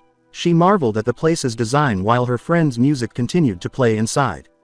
It shouted wealth. She took a deep breath and pressed the doorbell, hoping against hope that her neighbors weren't as snobbish as most wealthy people. She pressed the doorbell again after initially getting no response, and this time she heard footsteps and a thud. With a smile on her face, she waited for her neighbor to answer the door, hoping she wouldn't wake them. A few minutes later, the door opened to reveal a blue-eyed, drowsy blonde. Her friend Nathan asked blearily, his voice still tinged with sleep. Yes. How can I help you? Bella woke up from her shock and screamed because it was the only thing that made sense to her at the moment. Charlie was occupied with reading the most recent news on the papers and devouring the muffins Bella had prepared. He heard Bella scream just as he was ready to take a sip of his coffee. He scurried out right away, grabbed his reliable shotgun from the living room, and ran to Bella's rescue. When he got there, the blonde on the front door was covering his ears, and Bella was still screaming. Bella did something she had never done before just as he was about to yell, "Freeze!" The blonde was tackled to the ground by her. Someone at the door woke Naruto up. At first, he disregarded it, assuming that since they had just arrived, no one should be visiting him. The visitor tried to fall back asleep, but his attempt was thwarted when he pressed the doorbell once more. With a loud yelp, he rolled off and hit the floor. In a daze, he walked to the front door to see who it was, slowly getting to his feet and massaging his aching head from the impact with the floor. "Yes, how can I help you?" he asked, opening the door without bothering to register who it was, hoping to learn what the visitor needed so he could return to his sleep. When the visitor screamed from the top of her lungs, he was finally awakened from his reverie. In an attempt to save his poor eardrums, he covered his ears, but the visitor abruptly threw him to the ground. He looked at the person when he finally woke up and recognized Bella's hair. Bella. Bella continued to hug her friend while crying because she still couldn't believe she was doing it. The voice said, "Don't you dare lay a hand on my daughter. Raise your hand in the air and don't move." Naruto, unsure of what to do, raised his hand to try to embrace her. He instantly raised his hands in the air when he saw the shotgun in the stranger's hands because he didn't want to aggravate him anymore or endanger Bella. When Bella heard her father threatening Nathan, she finally woke up, let go of Naruto, and turned to face her father with a big smile. "Dad, Nathan's here." Given his knowledge of Nathan, Charlie simply examined the blonde and attempted to match him to his daughter's description of him. "Check out the blonde hair. Check out those blue eyes. Check." Foxy grin. "Yes, okay, that's Nathan." After giving her daughter a nod, he lowered his shotgun and extended his hand to the boy, who Naruto accepted right away and lifted him up. He sheepishly admitted, "Sorry about that, son. Police training kicked in when my daughter screamed." "Nothing to worry about, Mr. Swan. I would do the same if I were in your shoes. Glad to finally meet you. Bella told me a lot of things about you when we talked over the phone." Naruto simply waved his hand in response to the apology, gave him his signature smile, and shook Charlie's hand. Charlie was about to respond when Bella was struck by a red, furry object that leapt from behind Nathan. He was alerted by a purr from Bella's hands, but he turned to look over her daughter's shoulder and saw a red fox being scratched by her daughter, who purred happily as she did so. Bella introduced the fox after noticing her father's curious expression. Charlie grunted, unsure of what to say to the fox, and Kyuubi simply yipped in agreement. "Dad, I want you to meet Kyuubi. Isn't he the cutest thing? Kyuubi, this is my dad Charlie. Why don't we step into the living room so we can talk while we make ourselves comfortable?" Naruto coughed to get their attention, amused by the exchange. When he saw that they both nodded, he led the way into his house. Bella and Charlie were both in awe of the place's design, which exuded wealth. Charlie was examining the entertainment system and considering asking Nathan to share his living room during the games when they were shown to the living room. Billy would definitely adore it. Once they were seated, Bella made the decision to start a conversation. "So Nathan, what are you doing here in Forks? Don't take me wrong, I'm happy that you're here, but I want to know why you're here." "Well, when you left, I was a bit of a wreck. I holed myself up in my room for a month and wallowed in depression. After a month, Kyuubi here decided that enough was enough. She went straight into my room and gave me a whooping I'll never forget." Naruto grinned as he finished, scratching the back of his head in embarrassment but also deciding to explain himself to Bella. Charlie and Bella were both taken aback by the admission. Charlie never thought Bella and Nathan would have such a close family bond. Although they do consider themselves brothers and sisters, Nathan was pleased that his daughter had at last found someone with whom to express her love, in a familial manner, of course, after he gave up his life in Phoenix, packed up, and relocated to Forks in order to be with Bella. In contrast, Bella was gradually crying as a result of her friend's confession. When she left, she never thought Nathan would be so sad. Indeed, she expected Nathan to be his normal happy self and assumed that he would be fine a few days after her departure. Even when they spoke on the phone, he sounded content. When they conversed, she discovered that Nathan concealed his sadness, and she was pleased to learn of Nathan's intense love for her. Now, Nathan moved out here in the middle of nowhere just to be with her, which shocked her even more. She was so ecstatic that she threw Kyuubi to an alarmed Charlie and embraced Nathan, who gladly returned the embrace. "So Nathan, I've been meaning to ask you, why are you living in this house?" Bella finally asked after settling down and catching up on things that had been bothering her ever since she learned that Nathan would be relocating here. Seemingly perplexed by her inquiry, Naruto simply gave her a blank stare and replied, Because it's my house." "What do you mean it's your house? This place is huge and it must have cost millions," Bella asked, her mind briefly shutting down before restarting. Naruto, still oblivious to her thought process, $20 million actually, give or take. Have to pay double to make sure that this place gets finished faster than having to wait for years to get it done. I expected more actually, but I guess the price is a bit cheap considering that Esme Cullen offered her services for free. The casual reference to $20 million, as though it were small change, shocked Charlie and Bella. Bella narrowed her eyes and said, "Nathan, is there something you aren't telling me?" in a sweet voice that made Naruto instantly wary. Naruto last heard Bella use that tone when he lied to her about doing his homework. He later felt bad about lying to her after she spent hours lecturing him about the value of homework and education. With a wince, Naruto chose to reveal the truth. Naruto blurted out, I'm a billionaire." Charlie and Bella had to strain their eyes to make out what he was saying. Bella's tone was deceptively calm as she asked, "Nathan, would you mind repeating that? I didn't quite hear you." "I'm a billionaire." "I'm sorry," Naruto muttered as he sank deeper into the couch in an attempt to avoid the verbal abuse he would be receiving in a few seconds. Bella simply stared at him, then glanced around the house before turning back to him. She inhaled deeply and closed her eyes. With a sigh of relief, Naruto thought that he was no longer hiding anything from his surrogate sister.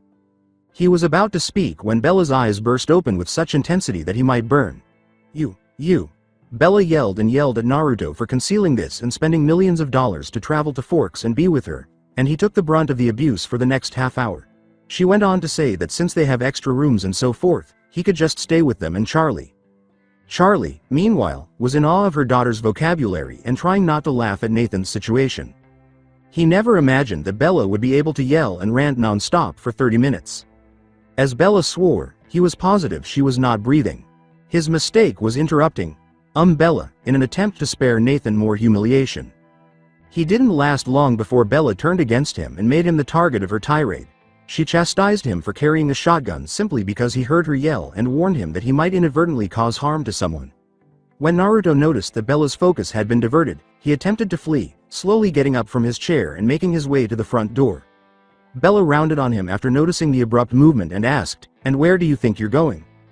Naruto ran, which was the only way he could get away at the time. Outside of Forks, Naruto was racing through the woods to escape Bella's tirade. Since an immortal Han, you would be terrified of a small human, one would assume that he is a coward. One is unaware that you are compelled to listen to Bella's outbursts. Even people with enhanced hearing would be driven to the verge of madness by her high-pitched voice. Naruto decided to back off and let Bella calm down on her own. Naruto decided to open his mind link with Kyuubi to see how Bella was doing. "Q-chan?" Naruto asked his companion, projecting his thoughts. "Kit, where are you?" Kyuubi asked, his thoughts a little jumbled as he was just waking up. "While I wait for Bella to calm down, I'm going for a quick run in the woods. How is she, by the way?" "She is currently sleeping in the living room, Kit, while her dad watches television, which shows some people fighting while attempting to catch this strange-looking ball. Humans can be so strange at times," she thought, laughing. "When are you returning?" "I think I'll spend an hour checking the woods. In order to determine whether the area is safe for Bella to move around in, I want to get to know its smell and feel. It seems to me that we are not alone in this place. I'll shunshin there when Bella wakes up, so just send me a message." "All right, Kit. Have fun while hunting. I'm going back to nap now, if you'll excuse me." Kyuubi's mental presence vanished, indicating that she had broken the mind link and returned to her sleep. 15 minutes have passed since Naruto sped through the woods, jumping from tree to tree and scouting out his territory. There was no sign of any wild animals that would pose a threat to hikers and, of course, her sister. He was mentally thanking himself for his foresight in using a small dose of his mind technique to target Charlie in order to learn the boundaries of Forks and its surrounding areas. If he continues at his current pace, he would reach the borders of La Push in a few minutes, before circling back and going home. As he was flying through the forest, he took note of the tranquility of the area, noting that there was plenty of game for Kyuubi to hunt in, as well as meadows that would make a great place to hang out. When he arrived at the boundary that goes into Quileute lands, he suddenly got this feeling of unnaturalness permeating the air. He immediately stopped in one of the higher branches and instantly activated his invisibility technique. Stretching out his senses, Naruto tried to pinpoint the location of the feeling that he got earlier. After a few minutes, a noise caught Naruto's attention and he was a bit shocked on what he saw. He saw a huge black wolf running around, followed by another large wolf, this one with gray fur. Curious, Naruto noticed that these wolves were bigger than normal, way bigger since they dwarf humans a bit with their height. Neither of the wolves was hunting. They seemed to be sniffing around for something. Another curious thing he noticed was that the wolves weren't going into Fork's territory, which he finds interesting. He continued to observe the wolves until they left. Chalking this up as one of those things the gatekeeper warned him about, he decided to file it away to discuss with Kyuubi when they're alone. Naruto pumped some Yuki into his legs and hurried back to his Fork's home, deciding to return to Bella. When Naruto got home, he heard a game on the TV that Charlie was watching. He carefully slipped into the living room in the hopes that Bella would be asleep, because he really didn't want to hear another Bella tirade if he could. When he got to the den, he saw Charlie watching the TV as he nibbled on a muffin that Bella had brought with him, and he also saw Bella curled up on the sofa with Kyuubi sleeping happily and oblivious to the noise of the game. After a few minutes of complete silence, he decided to talk to Bella's father, saying, "So Mr. Swan, did Bella calm down yet?" He greeted Charlie, flopped down on the sofa, and grabbed one of Bella's special muffins after realizing he was hungry. "Okay, kid, give me Charlie." Charlie laughed. "Mr. Swan makes me sound old, and I don't have that many gray hairs yet." "Yes, Charlie, hee. I apologize for not being able to get you a drink," Naruto acknowledged. "I haven't had time to go shopping yet, and my baby hasn't arrived to go to the town and look around." "No problem, kid. Bella can show you around and help you shop what you need when she wakes up," Charlie said, waving his apology away. "Baby, what do you mean?" he inquired, interested in what Nathan had said. With a laugh, Naruto chose to clarify, "My Ferrari. My darling. Hopefully, it will arrive in 2 days." After nodding in response to his response, she saw Bella waking up from her slumber and said, "Hey Bells, Nathan's back." When Bella heard her father's voice, she made the decision to get up. She calmed down after her tirade and realized that Nathan didn't care about his money, so it didn't seem important to share. Seeing Nathan's nervous expression, she got up, sat down next to him, and kissed his cheek and hugged him. "How did your exploring go? I can tell by your demeanor that you were exploring the area and that you didn't simply flee from me."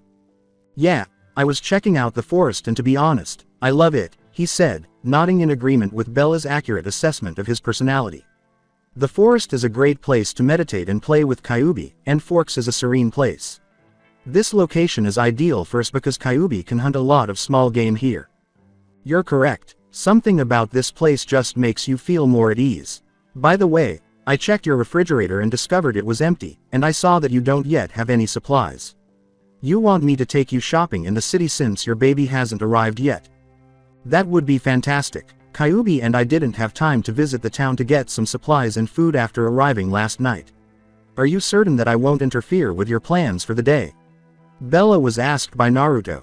"No, I usually stay at home and read my book. I don't really drive around much, as you are aware." In addition, Bella shrugged and said, "I'm pretty much a hermit here, with the exception of Charlie, his friend Billy, and his son Jacob." He was going to question her about Billy and Jacob because he was curious about them when he heard a car at Bella's next door say, "Looks like you have a visitor. Want to see who it is?" "That must be Billy," Charlie said, turning off the TV and making his way to the door after hearing the car as well. "Last night, he informed me that he and Jacob would be visiting to watch the game. Let's welcome the old-timer, kids." Charlie followed Naruto and Bella outside, while Kyuubi, intrigued by the visitors, leapt from the sofa, climbed up Naruto's body, and bounded up to his head, using it as a perch to hitch a ride. Bella laughed at the fox's antics, reached over, and scratched her ears, causing the vixen to purr mildly. When Naruto and Bella arrived at Charlie's house, they saw him chatting with a man in a wheelchair, whom Bella said was Billy Black, and Jacob standing behind him.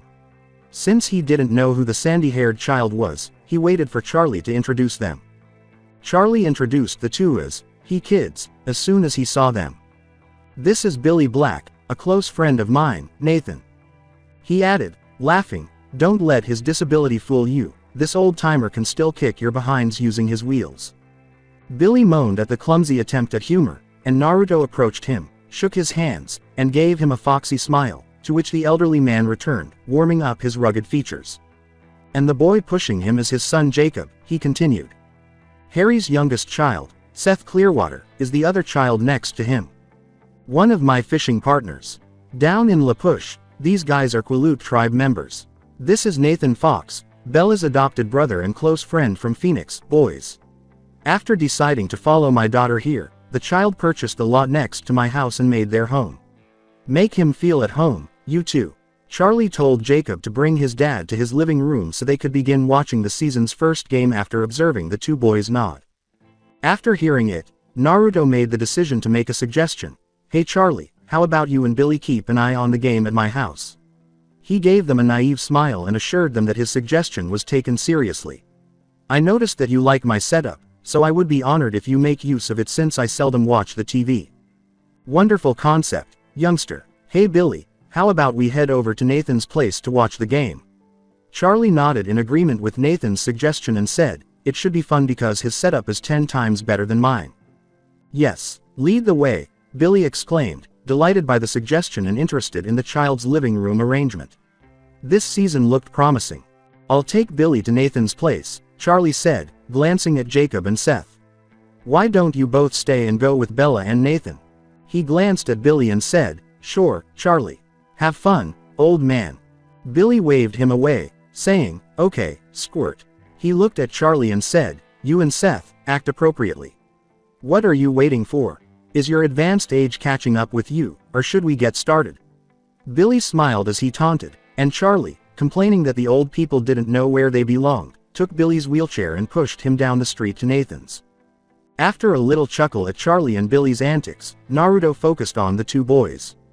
Jacob Black was determined to be the older of the two based on his height and face. He is nearly as tall as Seth, with the latter being slightly shorter. Both boys share Quileute features, such as dark skin and rough-hewn features. The only difference between them is their hair, with Jacob sporting long black locks and Seth having slightly shorter sandy hair. In an attempt to start a conversation, Naruto introduced himself to the two teenagers, saying, "Hello, Jacob, Seth. I go by Nathan Fox. Just give me a call, Nathan. And Kyuubi, my companion, is this furball dozing on top of my head." Naruto gestured to his head. Giving Nathan's cap a name and referring to it as his companion was strange until the cap came up and revealed a red fox with drowsy eyes. Kyuubi, the fox, glanced at the boys, gave a little yip, and immediately fell back asleep. Jacob decided what they would do after waking up from their daze. "Nice to meet you, Nathan, and to you too, Kyuubi. What are your plans for today, guys?" "I intend to take my truck and accompany Nathan to Port Angeles," Bella responded before Nathan. "He arrived here last night and hasn't yet purchased supplies and food. Do you want to go?" Jacob nodded, saying, "Of course. Why don't we take Dad's truck instead of yours?" When he heard Bella sulk after insulting her truck, Jacob smiled and said, "Wait here for a bit, I'll go get the keys from Dad and I'll drive you both." He looked at Seth and said, "Wanna come with us, Seth? It's going to be fun." Jacob decided to pair Seth with Nathan so he could spend more time alone with Bella. After a few minutes of Jacob getting into the truck and revving it up, Bella decided to call shotgun and jumped on the passenger seat, leaving a disgruntled Seth and a laughing Naruto to take the back. Seth nodded, and Jacob ran off to Nathan's house to get his dad's car keys. His overprotective nature kicked in when someone made a move on his sister, which seemed natural even when he was living in Phoenix. Naruto was having fun with Seth, and they were currently in the backseat of Billy's truck, having a heated argument about the merits of video games. Bella was talking to Jacob, so he decided to leave the lovers alone, mentally reminding himself to give Loverboy a stern talking to later in trying to win the heart of his surrogate sister. Naruto turned his focus back to Seth and concluded that he liked the boy, learning that he was only a year younger than Jacob and that he was a fun-loving child with a naive perspective on the world. He played 20 questions to learn more about Seth, just as Bella had done when he first met the sandy-haired boy. He found out that Seth is the youngest of the Clearwater clan, and that his sister Leah was currently in La Push. He chose to disregard Seth's colorful description of his sister, believing that something might have happened to her that caused such a dramatic change in her personality. Leah was described as a foul-mouthed, bitter girl. So Seth, about these games that you mentioned, how often do you get to play these games? Naruto asked, already formulating a strategy to bond with the child with whom he felt a strange connection, dismissing it as a trait of Seth's character because the child was too naive and instantly endearing. Seth frowned as he shrugged in response to Naruto's question, sounding a little down. I don't really get to play these games a lot, he said. Although I don't own any, I was able to play some games with some of the wealthy reservation kids. He decided to go ahead with the plan he had thought of earlier because he wanted to spend more time with Seth in the future and get to know him better with Jacob. They talked about various game consoles to help him further develop his evil plot, and Kyuubi, the lazy vixen, just slept the entire trip. When they arrived in Port Angeles, a small town an hour's drive from Forks, Naruto already had his evil plot to turn his house into a veritable hangout for kids his age. He and the other members of the Misfit gang stopped by the food store and gave Jacob, Seth, and Bella instructions to each take a cart. Observing their bewildered expressions, he decided to elaborate without revealing his plans. Here's what I want you to do. I want you guys to get a cart each and buy whatever you need that you think would be needed. Get as much food as you can, the ones that you love. He raised his hand to stop Bella as she was about to object to the price, saying, Come on Bella, I have no need of the money. He turned to the other members of the group and said, I'll be funding this expedition, so go ahead and do it without question. If I'm going to go grocery shopping, I'll make sure that I have enough to cover everything. Now go scooting. He chased them off. On the other hand, Naruto took another cart and practically bulldozed through the store getting food and drinks, as well as ingredients for meals that he planned to cook in his new kitchen. The boys, sensing that Nathan was serious and that he was one of those eccentric people they see a lot on television, simply scooted off to different food aisles in search of food that they like. Bella simply gave up, got herself a cart, and went on her way, already thinking of supplies Nathan might need for his home. Everything is $1,295.90 inches, will you be paying in cash or card? Seth and Jacob were staring at the figure as if Nathan was crazy. The grocery trip took almost an hour, and the woman behind the register was shocked to see 4 carts full of nearly everything from the store. She shrugged off the 4 teenagers' large purchase. While Bella was silently incensed about the price, Naruto simply shrugged, took out his wallet, and handed the woman $2,000, instructing her to keep the change as a tip. He turned to the 2 Quileute boys and said, Okay boys, make yourself useful and help the beautiful lady pack up the purchases. The boys helped the blushing woman pack all of her purchases in bags and load them into the trolley before pushing it out of the store with the intention of loading it onto Billy's truck. Seth was packing the last of the bags in the back of the truck when Naruto and Bella left the store, so Naruto gave them more directions. He took $100 out of his wallet and handed it to a still shell-shocked Bella, saying, Jacob, Bella, I want you to stay here while me and Seth will go somewhere to pick something up. He put a finger to her lips to silence her, then went on, Why don't you and Jacob run over to that small cafe across the street and treat yourself to some snacks? Me and Seth won't take long. Oh, take Kyuubi with you since she hasn't eaten anything since yesterday. Buy her some cinnamon rolls, she loves them. Kyuubi, upon hearing the name of her favorite pastry, leapt off Naruto's head and climbed up to Jacob's, sat, and yipped as if telling them to get moving. With a laugh, Jacob took Bella's hand and yanked her away. The 2 boys laughed and hurried off, determined to avoid Bella, as Naruto turned to Seth and said, Well, what are you waiting for little man, let's go before Bella decides to chew me out. When they were heading to the grocery store earlier, Naruto noticed an electronics store and pulled Seth to it. When the man behind the counter pointed them in the direction of the gaming area, he towed Seth along with him. When they finally reached their destination, he noticed Seth swooning over all the gaming consoles and games that were on exhibit. Okay Seth, I don't know much about these things since I haven't played with any of it before. I want to give them all a try since you got me hooked and curious. So since you're the expert on the subject, I want you to pick out all that you think is good, gaming consoles, computer, any games that you think of that is good to try. Seth simply nodded enthusiastically and hurried over to the attendant, pointing quickly at various games and consoles while staring at Nathan as though he were the second coming of God. After Nathan nodded, the attendant went ahead and selected everything Seth had selected. Naruto was having a good time. He enjoyed watching Seth show off his youthful enthusiasm for the games. He was a little sad about what he was doing because he couldn't enjoy his childhood in his previous world, so he was essentially ensuring that every friend he met would have a good time. In the process, he would also be enjoying himself and making the most of the moment. He merely observed Seth challenging the attendant and making his life miserable by inquiring, more accurately, demanding, if they had these kinds of games and other things. Naruto shook his head and spent his time looking at the laptops and PCs on exhibit. Bella's irritation was growing. Nathan has been dragging Seth to an unknown location and doing an unknown activity for the past 2 hours. She wasn't concerned about Seth because she knows Nathan is mature and capable of caring for the child, but she was annoyed that Nathan was once again keeping her in the dark about his behavior.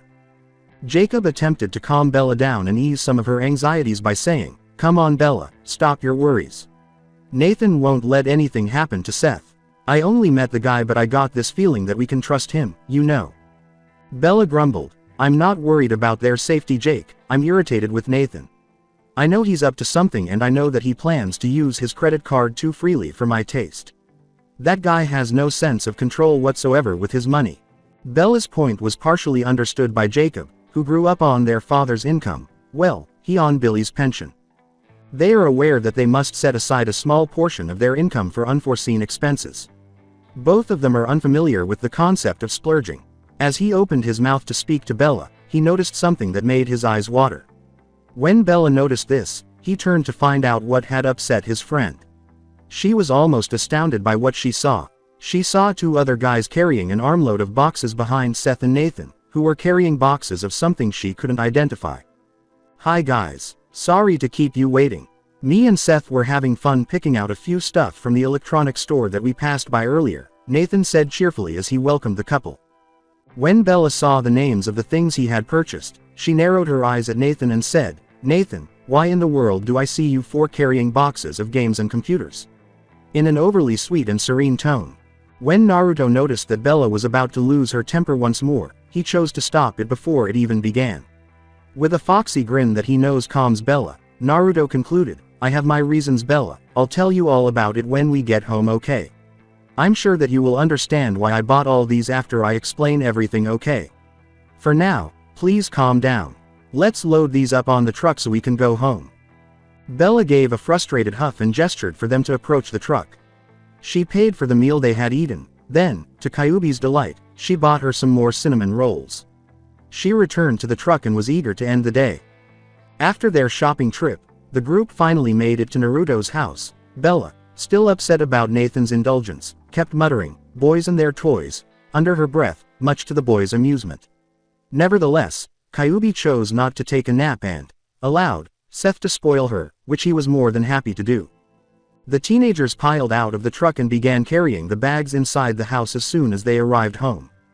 Since it would take a long time to finish the task with just 4 sets of hands, Jacob made the decision to ask the elderly people in the living room for assistance.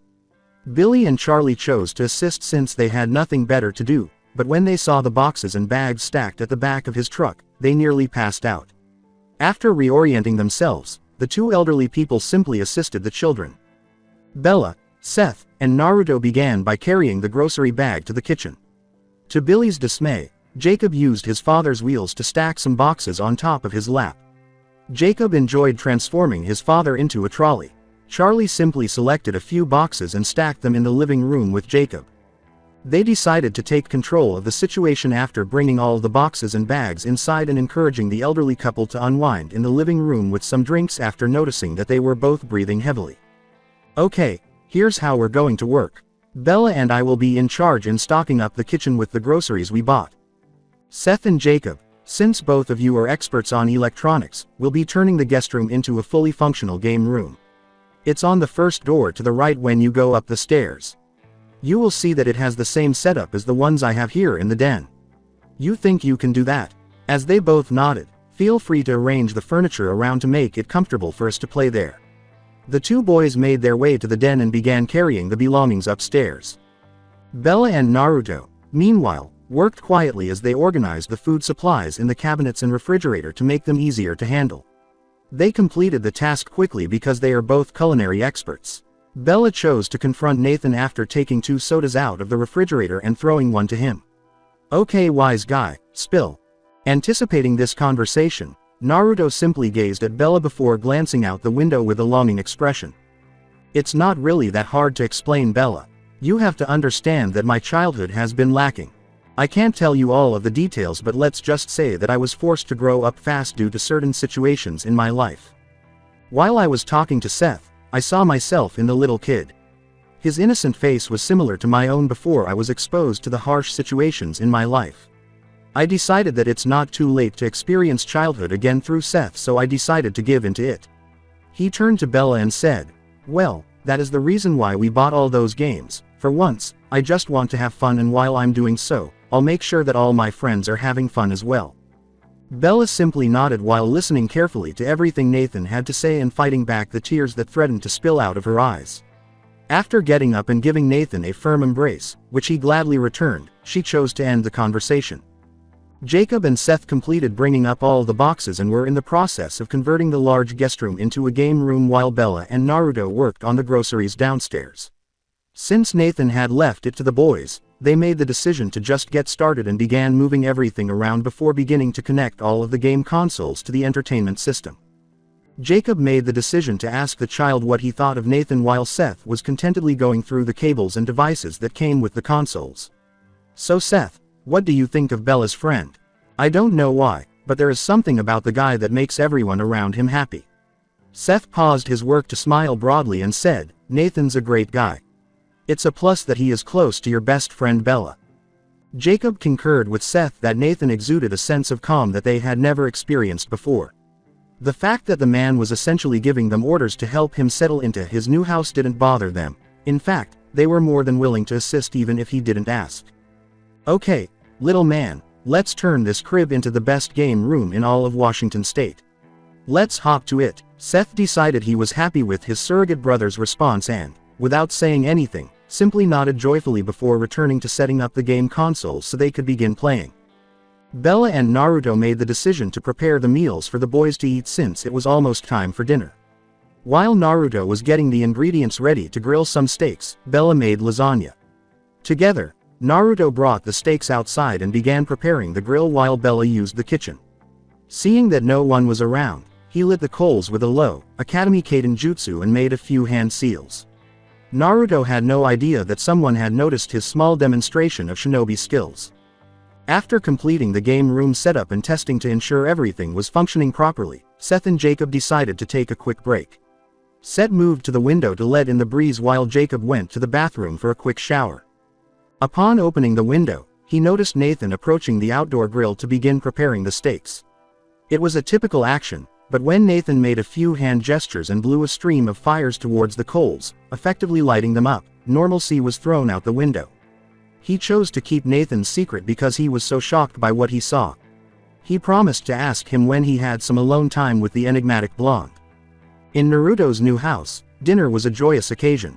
Without a preamble, the boys gave into their stomachs and attacked the food with rabid abandon after praising Bella and Nathan's culinary abilities. Bella simply shook her head and continued to slowly feed her rumbling stomach while Naruto laughed at their antics. To their dismay, Bella made the boys do the washing after they had finished all the food. Naruto got away with it by claiming that he had prepared the meal, which infuriated the other boys. Billy and Naruto made the decision to go outside to the gardens and ask some questions regarding the Quileute tribe while Charlie, Jacob, and Seth worked diligently in the kitchen under Bella's watchful eye. Billy was at ease with Nathan. Even though he had only met the boy today, he already felt like he was a member of his family. The boy exuded happiness in just the right way. The boy was actually giving off such a positive vibe that Billy felt like he was back in his youth. Billy was unaware that Naruto shared the same sense of familial ties as the other members of the group. He viewed Jacob, Seth, and Bella as his siblings, and Billy and Charlie as fathers he never had. It's true that this happened too quickly for his feelings to develop, but he chose to accept it because it felt natural. His instincts never failed him, he always trusted them. Billy told Nathan stories from his tribe to keep him entertained, describing to Naruto how the Quileute tribe is descended from wolves and the tale of Takaaki and the spirit warriors. In addition, He brought up the cold ones, about whom Naruto knew nothing. He observed that Billy's tone seemed strange as he was narrating the story. He felt that Billy was telling him the whole truth rather than just the stories that kids are usually told before bed. Billy's stories reminded him, for some reason, of his encounter with the wolves earlier today at the Lapush border. He simply remained silent about his observation and kept his focus on Billy. Billy, Jacob, Seth, and Charlie were arguing about the game and fishing while Naruto listened. Even though the boys were joking around as usual, he was intrigued by their conversation and became more interested. With Kyuubi sitting behind her at the back of the couch, Bella simply withdrew to one of the couches by the fireplace and read her book while sipping a hot cup of tea. He felt his mental connection to Kyuubi open as he listened to the conversation. He continued talking to his companion while feigning to listen to the boys' conversation. "What is it, Q-chan? Something wrong?" "There's nothing wrong, Kit. It's just that Seth has been giving you weird looks from time to time trying not to get noticed. He's been doing it for the past hour." He noticed that Kyuubi was correct using his peripheral vision. Seth was staring at him strangely. He had an inexplicable sense of wonder, curiosity, and even childlike excitement in his eyes. "What do you think is wrong with the little kid?" was the question that Kyuubi chose to raise. Kyuubi looked at Naruto sharply and said, "I don't know, Kit, but it seems like the kid wants to ask you something. I don't want to make any assumptions, but did you do anything unnatural today?" "Well, I didn't engage in any demonic or shinobi activities today." Naruto's eyes widened as he realized, "We just went shopping, and I cooked, and..." He lit up the grill and used the Kaden jutsu. Shit. "Slow down, Kit. What excited you?" "Kyuubi, I lit the grill in the backyard using a low-powered Kaden jutsu technique. Although I didn't sense Seth's presence, I believe he saw me. I'm screwed." "Shit," Naruto yelled in his head. "I didn't notice anything because I was napping under the oak tree on the patio. Let's visit the grill and take a look around. It could help us figure out how Seth saw you." After giving himself a mental nod, Naruto got to his feet and immediately thought of an excuse. "Guys, I'm going to the kitchen to get some drinks.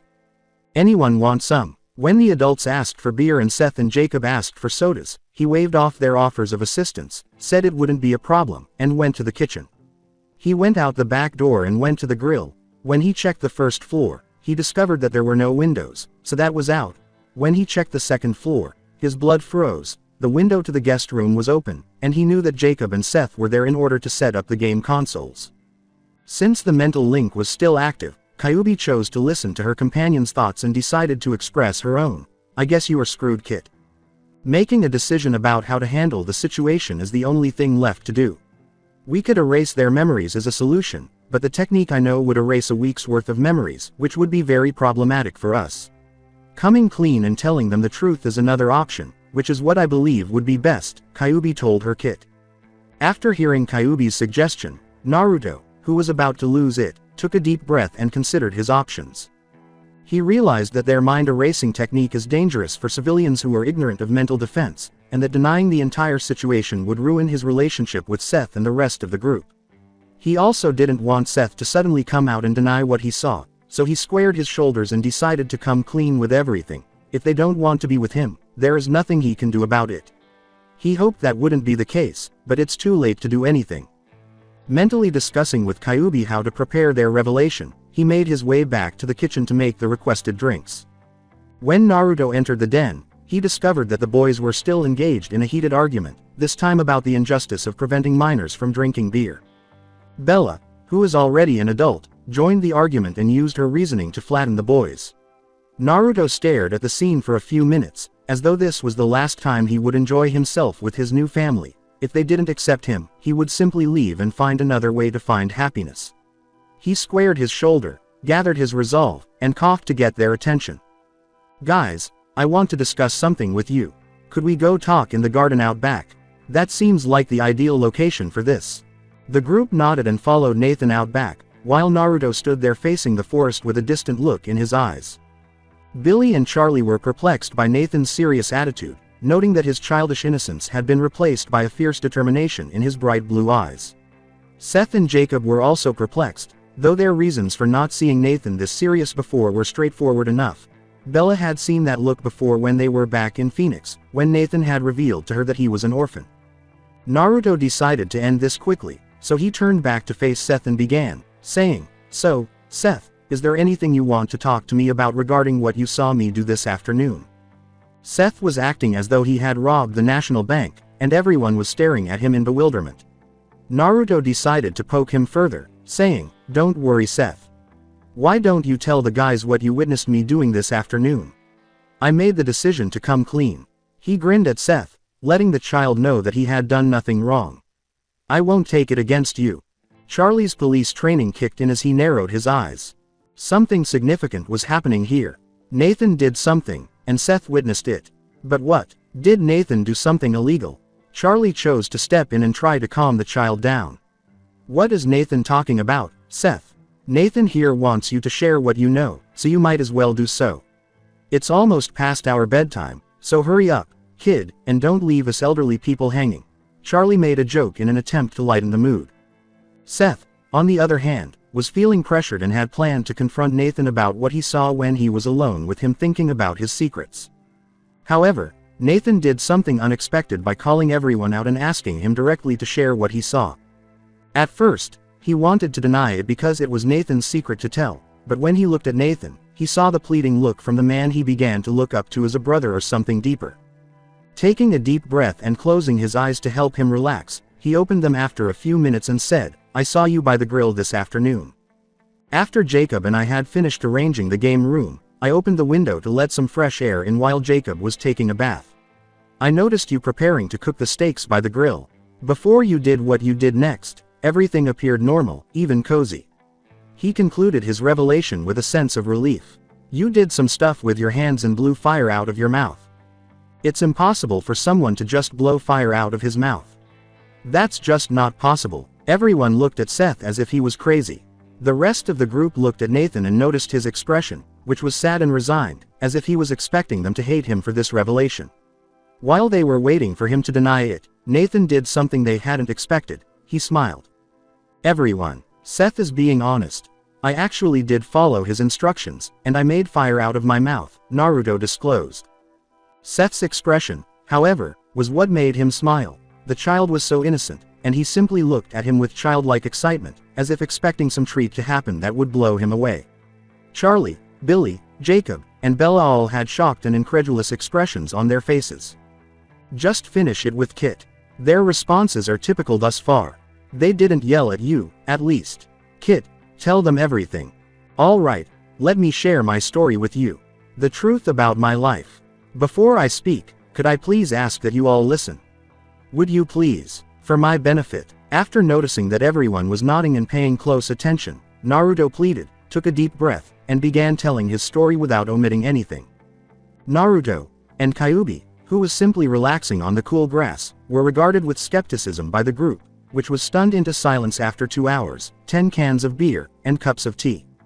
"So let me get this straight.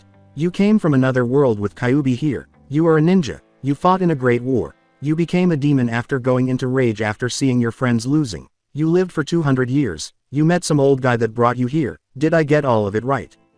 Charlie, who was still remarkably sober after downing 6 cans of beer, asked Nathan, or Naruto as his real name goes, after he came out of his daze. I sighed and muttered, "I'm getting too old for this," as I saw the child nod his head with an expectant expression on his face. Billy, however, was not skeptics about Naruto's revelation. His upbringing as the Quileute tribe's elder had prepared him for the supernatural. He observed the various expressions on everyone's faces, with Bella wearing tears and a dejected expression after learning about Naruto's life. Seth and Jacob wore a look of incredulity, but if you look closely, you will notice that they both had an excited gleam in their eyes, and Charlie, well, was doing what Charlie does best, sighing. Regaining control of the situation, he said, "Okay, Squirt. Can you demonstrate some of the jutsus you mentioned are the shinobi items you described in your stories, assuming we believe you? So, what do you want to see first?" asked Naruto, excited and relieved that he was being given a chance. "How about that fire thing that I saw you do this afternoon?" was Seth's response this time. He was thrilled to see Naruto, anything at all. Nodding, looking around for a target, Naruto saw one of the logs that was placed there by the construction crew for firewood. Naruto went over to pick it up and prompted it in the middle of the field. Asking everyone to stand back to avoid getting singed, which they immediately complied, he went through a series of hand seals and placed his middle and index finger just below his lips and bellowed, "Fire style, grand fireball." From his mouth formed a large ball of fire that sped to the log, obliterating it to ash. He did another set of hand seals and clasped his hands together and shouted, "Water style, great waterfall." The water from the pool churned and blew upward and crashed with amazing force where the burnt log was supposed to be. Going through 5 sets of seals, he took a deep breath and shouted, "Wind style, grand breakthrough." A gust of wind slammed to one of the trees, uprooting it with ease and making it crash to the forest floor. Turning back to the group, he almost laughed at their expressions. Billy was practically looking at the damage with wide eyes. Bella, Jacob, and Seth just looked excited and was clapping, while Charlie, well, just looked at the destruction while mumbling, "Oh shit," over and over again. "I think the oldies kid was shocked by you." Kyuubi sighed, "I think you went a little too far with the demonstration." "What? Of all my methods, those were the least effective. You want me to show them an Amari, right? That would be excessive," Naruto grumbled. Everyone was watching the exchange with mild amusement, but there was also awe on their faces, mainly focused on a talking Kyuubi who was now slightly larger and had 9 tails waving behind her. "You moron, I didn't tell you to do the Amari. To lessen the damage, you could have toned down your Yuki a little." Kyuubi sighed. "As if you can do much better. You're worse at control than I am." "Oh, Kyuubi no Kitsune who can make tsunamis with one swing of her tail," sarcastically growled Naruto. "Don't take that tone with me, brat, or I'll bite you in the ass so hard you won't be sitting down for a year," Kyuubi said. "Oh, I see, furball, bring it. While you're at it, how about I shave all of your fur?" "What?" Naruto snarled. Both Naruto and Kyuubi huffed and sat down on the grass, waiting for the group to get over their outburst. As they turned over, they were met with a sight that nearly made them burst out laughing. Bella was staring at Kyuubi, her arms outstretched and fingers twitching, wanting to just cuddle the cute thing then pet all her tails. Seth and Jacob were rolling on the grass laughing so hard they were almost crying. Billy had a chuckle of amusement in his eyes, while Charlie was mumbling about kids and foxes with no control over their language. Wanting a little retribution, Naruto got up and chose to give Bella, and perhaps everyone else, a pretty good scare. He slammed his hands on the ground and performed a series of hand seals while yelling, summoning technique. The entire clearing was covered in smoke and a huge toad smoking an antiquated-looking pipe, with a large dagger on his hips, and yelling, "Oi kid. It's been a while." The fox appears to still be alive and well. For the first time in their lives, the boys were stunned by the sight of the largest toad they had ever seen, and they were unable to speak. Bella, who had an abnormal fear of frogs, did the only sensible thing a woman would do in such a situation. She screamed and passed out. Following the disclosure of Naruto's past, the group sagged back to the den to process everything they had learned.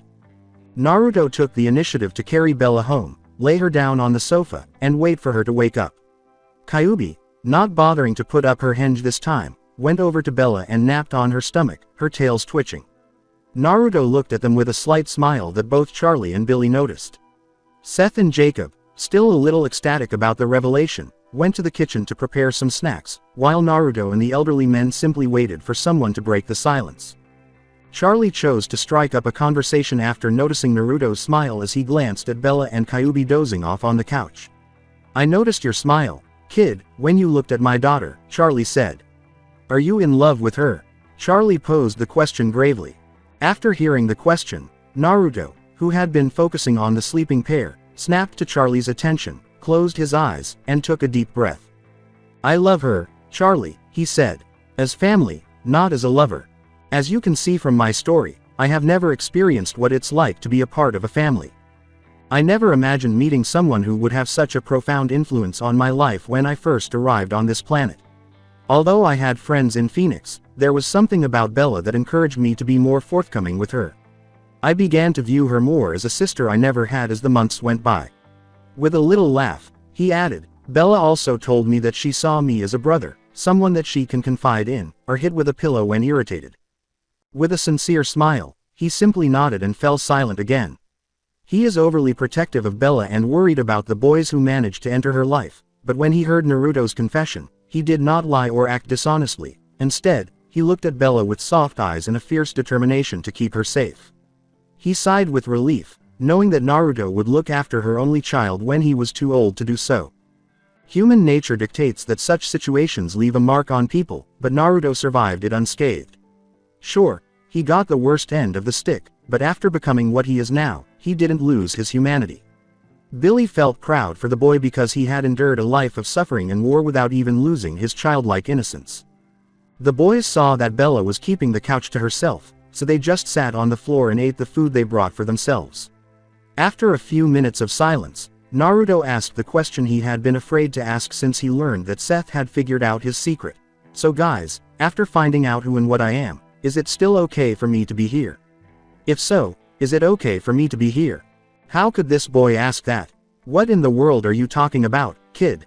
Billy and Charlie were taken aback by the question. I believe you are still a member of this family and a human. You're still you whether you're a honey, Hanyi, or something else entirely. You are Nathan Fox and Naruto Uzumaki. Charlie said, as far as I'm concerned, you're welcome here kid, as the chief of police for Forks. Billy wanted to say his piece, of course you're part of us, kid, because he felt the same way. When we first met, you did nothing to hurt us. Your intention has been sincere. You're as human as Charlie here, in my opinion, if you call him that. As the elder of the Quileute tribe, you're welcome to La Push kid, he said, avoiding a blow to the head from Charlie. Billy concluded, shivering at the thought of the enormous toad staring at him. Just don't make that big toad appear again, that was just too creepy. Naruto couldn't contain his emotions any longer, so he just lowered his head and sobbed while repeatedly saying, thank you. He had expected the worst, but here he was, accepted by those who were thought of as the leaders of their responsibilities. When Seth noticed Naruto crying, he simply approached him, gave him a back pat, and said, come on, bro, there's no need to cry. Rather than crying, we ought to be enjoying ourselves. Let's try the game room now, shall we? Jacob and I tested everything, and it functions. He laughed at Seth's childlike enthusiasm, lifted his hand, wiped the tears from his eyes, and nodded. It took him a few minutes to calm down, and he, Jacob, Seth, and Billy had a happy conversation about the shinobi, forgetting all about the game room because they were more interested in ninjas. Naruto was more than happy to share his life with his new family, and since they already knew his secrets, he might as well answer their questions to prevent confusion. Charlie wanted him to join the police force and use his skills to kick some lawbreakers' ass. Billy simply mumbled and sighed about stupid policemen. Seth and Jacob were bugging a grinning Naruto with questions about whether they could learn some of the skills he displayed. Since he knew nothing about this world, he promised to ask Kyuubi about it later if it was possible. When Bella woke up an hour later, she noticed that everyone was talking about Naruto's life and couldn't help but smile. His friend was accepted by his family and there is nothing anyone can do to take it away. He yawned and picked Kyuubi from her stomach and put her back on the sofa so she could continue to nap. After receiving a drowsy, thanks, from the vixen, she got up, went over to Naruto, and gave her a hug, which he gladly returned. She then grabbed one of the pillows off the floor and gave Naruto a hard blow to the head, causing him to yell in surprise. That is for bringing out that toad, you idiot. As you are already aware, I detest toads. While the rest of the group was giggling at the blonde's situation, Bella yelled, ugh, and slapped him once more for good measure. Naruto was laughing heartily on the ground from Bella's antics, but they abruptly stopped when she gave them a glare, which put an end to the conversation. Billy caught everyone's attention with a cough, and when he realized that everyone was staring at him, he said, it would be safe to say that there is no question about Naruto's acceptance into the family, correct?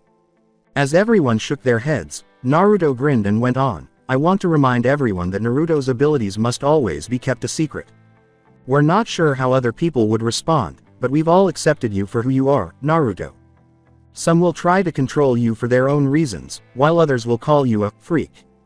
We will all do our part to keep this a secret because we don't want that to happen. This secret will only be known to those we trust. Since Charlie is aware of what will happen if this is revealed, I know he will also keep it a secret, so I won't be telling the other elders until absolutely necessary. Therefore, I would like to suggest that everyone behave normally, with the exception of our alone time. Additionally, Naruto, for obvious reasons, we will continue to refer to you as Nathan Fox. In order to prevent shocking the public, I advise you to keep the illusion thing over your bodies. You get it? They all nodded and agreed that it was time to go to bed after hearing Billy's serious remarks. Bella and Charlie would take the guest rooms, Naruto would take the master's bedroom, and Billy would bunk in with Jacob and Seth in the game room. They all said good night to one another and immediately fell asleep. Naruto woke up with a giddy sense of excitement because his dream of finding a new home and acceptance had just come true. He would no longer have to live as a hermit, he now has a family of his own. Although his immortality would ensure that he would outlive them, he trusted Kami's promise of his reward, so he is going to make the most of this. He got out of bed and proceeded to the bathroom to complete his morning ritual, deciding to make a large breakfast because his new family's stomachs appeared to be comparable to his own. When he got to the kitchen, Naruto started getting breakfast ready, preparing a large quantity of cheese omelets, sausages, bacon, and toasts, as well as making coffee for the adults, orange juice for the teenagers, and iced tea for his foxy friend. "Good morning, Kit," Kyuubi said as he ran to the kitchen and jumped up to the center aisle to greet his companion while he was busy stirring the omelets. "How was last night's event?" Rather than responding, Naruto made a mental connection with Kyuubi, which allowed her to sort through the memories from the previous night. She was relieved that the group had accepted her and that she and the kid now had a place to call home. While Kyuubi sorted through his memories, Naruto brought out some bacon and cinnamon rolls, which Kyuubi gladly ate. After a few minutes of silence, Kyuubi said, "So Kit, I have a suggestion to help our new family if you're up to it." "What do you have in mind, Q-chan?" he asked after scooping the omelets onto a large plate, washing his hands, wiping them on his apron, and then sitting down behind the counter. "I considered returning Billy's legs to him. We would find it simple, but he would be responsible for restoring its full strength." After absorbing the information, he said, "That was easy. I never thought fixing someone's bones and nerves only requires a simple procedure." He was intrigued by the concept and let Kyuubi open his mind to Naruto's, allowing the process to flow to his conscious mind along with the instructions on how to repair Billy's spine and reconnect the nerves to make his legs usable again. "We have a lot of power, so healing is pretty easy for us," Kyuubi said, nodding. Most medical nins in the elemental nations advanced the art, but they couldn't advance because they didn't have enough chakra reserves to do so. After observing Naruto nod, she added, "I'm also considering your pledge to teach Jacob and Seth some shinobi skills. For us, it would only take 3 tails of Yuki to finish the job. I reached out to them while they were sleeping after seeing your memories. Their tenketsu points aren't strong enough to manage opening all of their chakra gates at once because they are all closed. To teach them the fundamentals, we only need to open 3 of the 8 gates. It would be suicide to open the others. If we do open 3 of their gates, it would have to be done 1 gate a week to avoid overloading their small coils," said Naruto, nodding, recalling his friend Lee, who was unable to channel chakra. They lack the ability to perform jutsus, but they would have enough to perform tree climbing, water walking, and chakra-based physical enhancements. "What are your thoughts?" "I concur. Let's discuss it with them over breakfast and see if everyone accepts our recommendation. The fundamentals would be sufficient to get them up to snuff for protection, but I'm not particularly happy teaching them shinobi skills because that would cause jealousy and possibly more destruction." As he waited for his new family to awaken from the night's ordeal, Naruto agreed and completed making breakfast. When the rest of the family entered the kitchen with rumbling stomachs, they all sat down and ate the food that Naruto had prepared while conversing in small talk to keep the table lively. Naruto was contentedly drinking his tea and debating with Kyuubi about installing protection seals on their new house. Following the completion of the meal and the clearing of the table, everyone is still seated at the table enjoying their drinks and discussing their plans for the day. Charlie will be heading to the station in an hour, Billy and Jacob will be performing some elder duties, Seth will be returning home and complaining that he doesn't want to, and Bella will stay with Naruto to catch up. As they were talking about their schedules, Naruto chose to start the conversation with Billy. "I have a serious question for you, Billy." Seeing Billy nod to proceed, I said, "Kyuubi suggested something to me this morning that might be helpful to you. Keep in mind that it's your decision and no one else's. Although it will require some effort on your part, the outcome will be too good to ignore. In order to restore your ability to walk, how would you like your legs to be fixed?" After waiting for Billy's approval, Naruto dropped the bomb with a preamble. With a, "Hey," from Jacob and a snicker from the rest of the group, Billy finally found his voice and said, "Naruto, if you can do that, I would gladly disown Jacob and adopt you as my son." Billy was shocked, more than shocked, when this child and his fox companion simply asked him if he wanted to get his legs back. It would be a dream come true. After obtaining Billy's consent, They all went to the den and asked Jacob to put his father on the floor on his stomach and take off his shirt and pants. This made Billy blush, and he was about to object when Naruto told him that in order for this to work, he would need to draw some seals on both his legs and his spine. Billy complied, complaining about perverts, while the others watched from the sidelines as Naruto suddenly called forth a paintbrush and ink and began drawing strange symbols along Billy's spine, down to his legs and feet. When he was done, he gave some last-minute instructions, saying, "Okay, that's done, now's the hard part." Billy laughed nervously as he said, "Well, easy for me, a bit hard for you. Don't worry, old man, once I activate the technique, you will only experience a slight pain along your legs and spine. It will take 5 minutes for you to bear the pain. You believe that you can manage that?" Taking a moment to consider what Naruto had said, Billy nodded and called Jacob over, saying, "Jacob, hand me my shirt." A little perplexed by what his father was going to do, they all watched as Billy bit the shirt and made a tight ball in one end, making sure he wouldn't bite his tongue while enduring the pain. Receiving a respectful nod from the elderly man, Naruto proceeded carefully through a lengthy series of hand seals to ensure he had everything correct, and when he reached the end, he slammed his hands on Billy's back just above the seals and exclaimed, "Ultimate sealing technique, healing hands of the 4 holy gods." Billy began to bite hard as he endured the excruciating pain, which felt like thousands of needles striking his legs and spine. He did his best to endure the pain until it gradually subsided and left him panting with the shirt in his mouth. The seals on Billy's legs and back glowed a bright blue before turning green.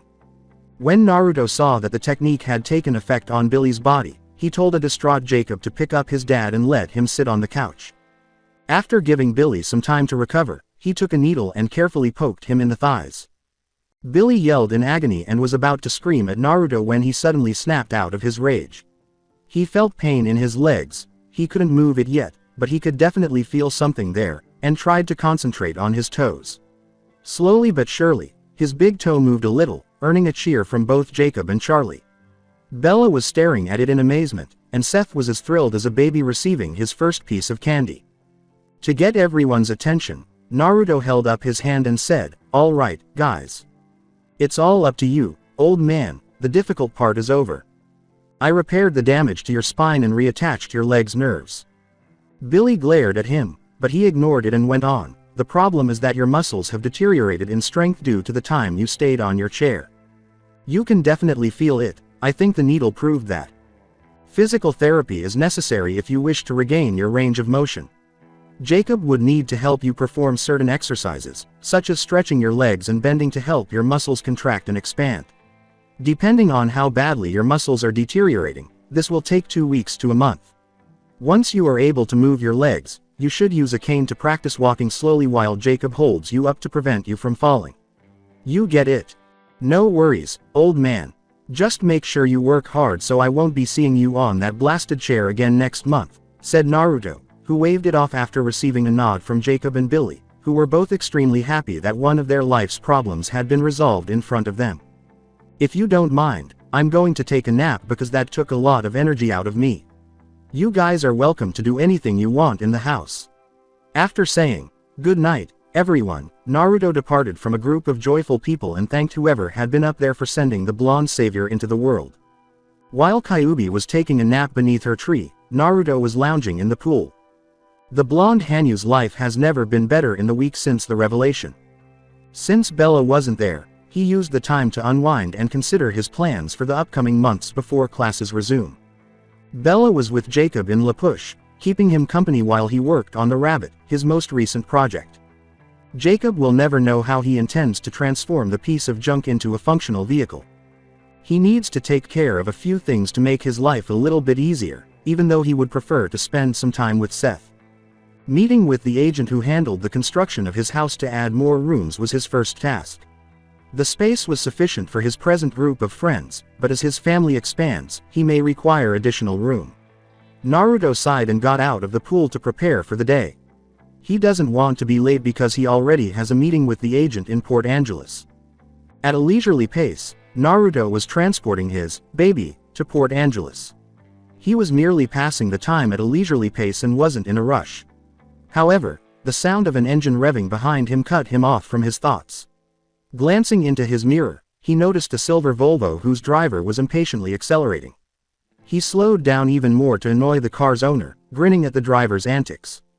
The driver of the silver Volvo refused to accept that, so he revved the engine once more and sped past Naruto at a pace that was comparable to a racer's. Yes, he did more than that. Nobody manages to get away with outing Naruto Uzumaki. In an attempt to catch up with the Volvo that was attempting to flee the pursuit, Naruto slammed his foot down on the gas and accelerated. The baby of Naruto was no match for the Volvo. He increased his speed even further to pass the offending car, opened the window of the passenger seat, glanced at the driver, and then grinned ominously. He waved and mouthed, "Bye sucker," before stepping on the gas again and leaving the driver of the Volvo in a rage. As Naruto drove to the tiny cafe where he was to meet the agent, his mood significantly improved. Since there wasn't anyone good in Forks to race with, leaving the Volvo to die with his baby felt good. The blonde Hanyu was in a great mood after this experience. Naruto parked in an empty space close to the cafe, got out, and walked across the street to his destination. While waiting for his agent to arrive, he placed an order for his preferred blend of coffee. Because the Volvo had to race, he sped up most of the way, so when he checked the time, he was an hour early. So he took his phone out and called Bella. "Hello Naruto, what's up?" Bella said as she picked up the phone almost immediately.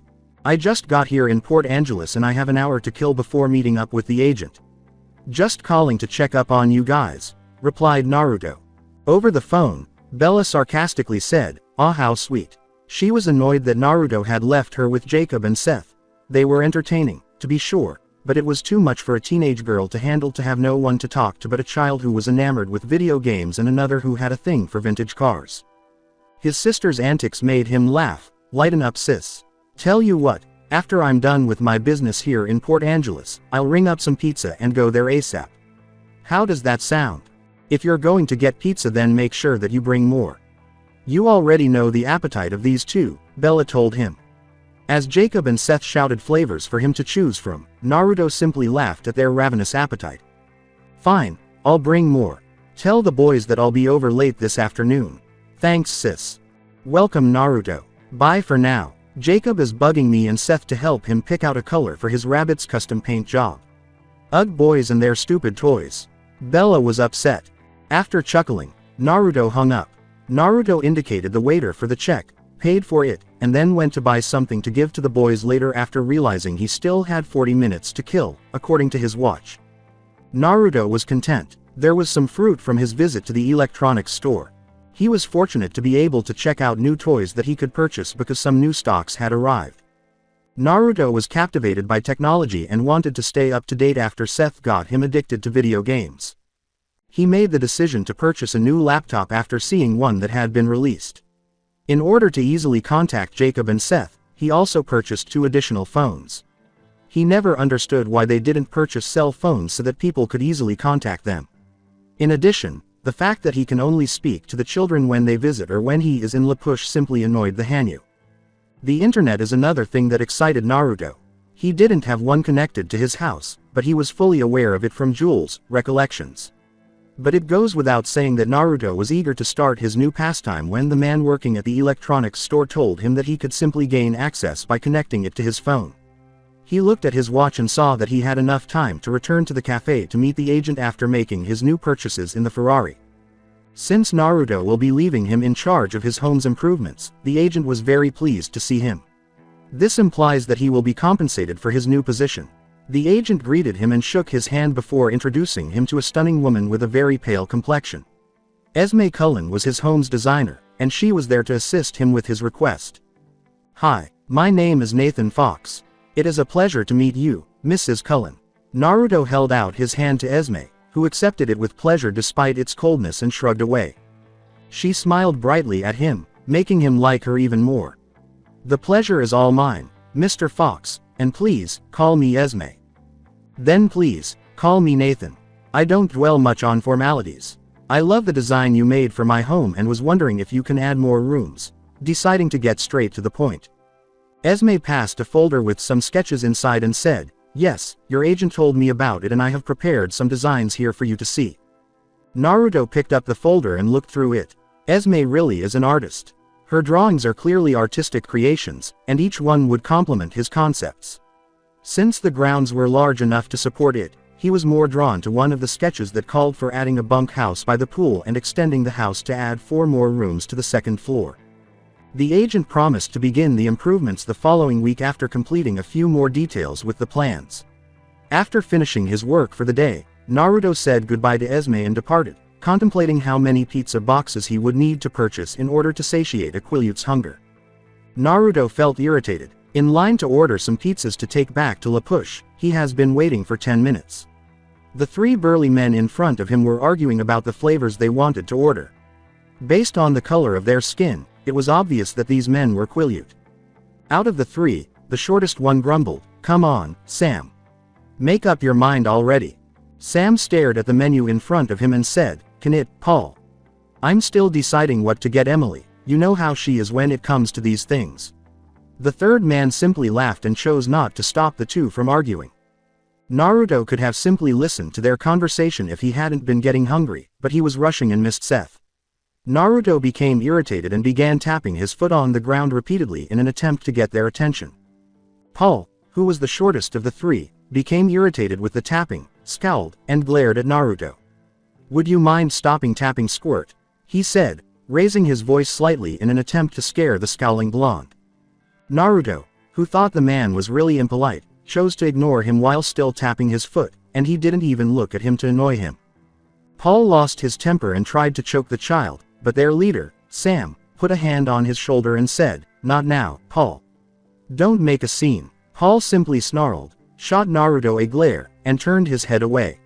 Not only did Naruto continue tapping, but he was also whistling a tune to further irritate the hot-tempered brute, who he was beginning to enjoy riling up. The trio eventually completed their orders and moved to one of the tables to wait it out after playing, "Annoy the Idiot," for a few minutes. Naruto walked to the counter and placed his order while huffing. He wanted to try the all-cheese flavor because he was curious about it. The blonde paid for it and then waited for his order at the table that was the furthest away from the trio. In record time, Naruto reached La Push. He slammed on the gas and sped across the highway because he wanted to spend some time with Seth. As he opened Jacob's garage door, he came to a very amusing scene.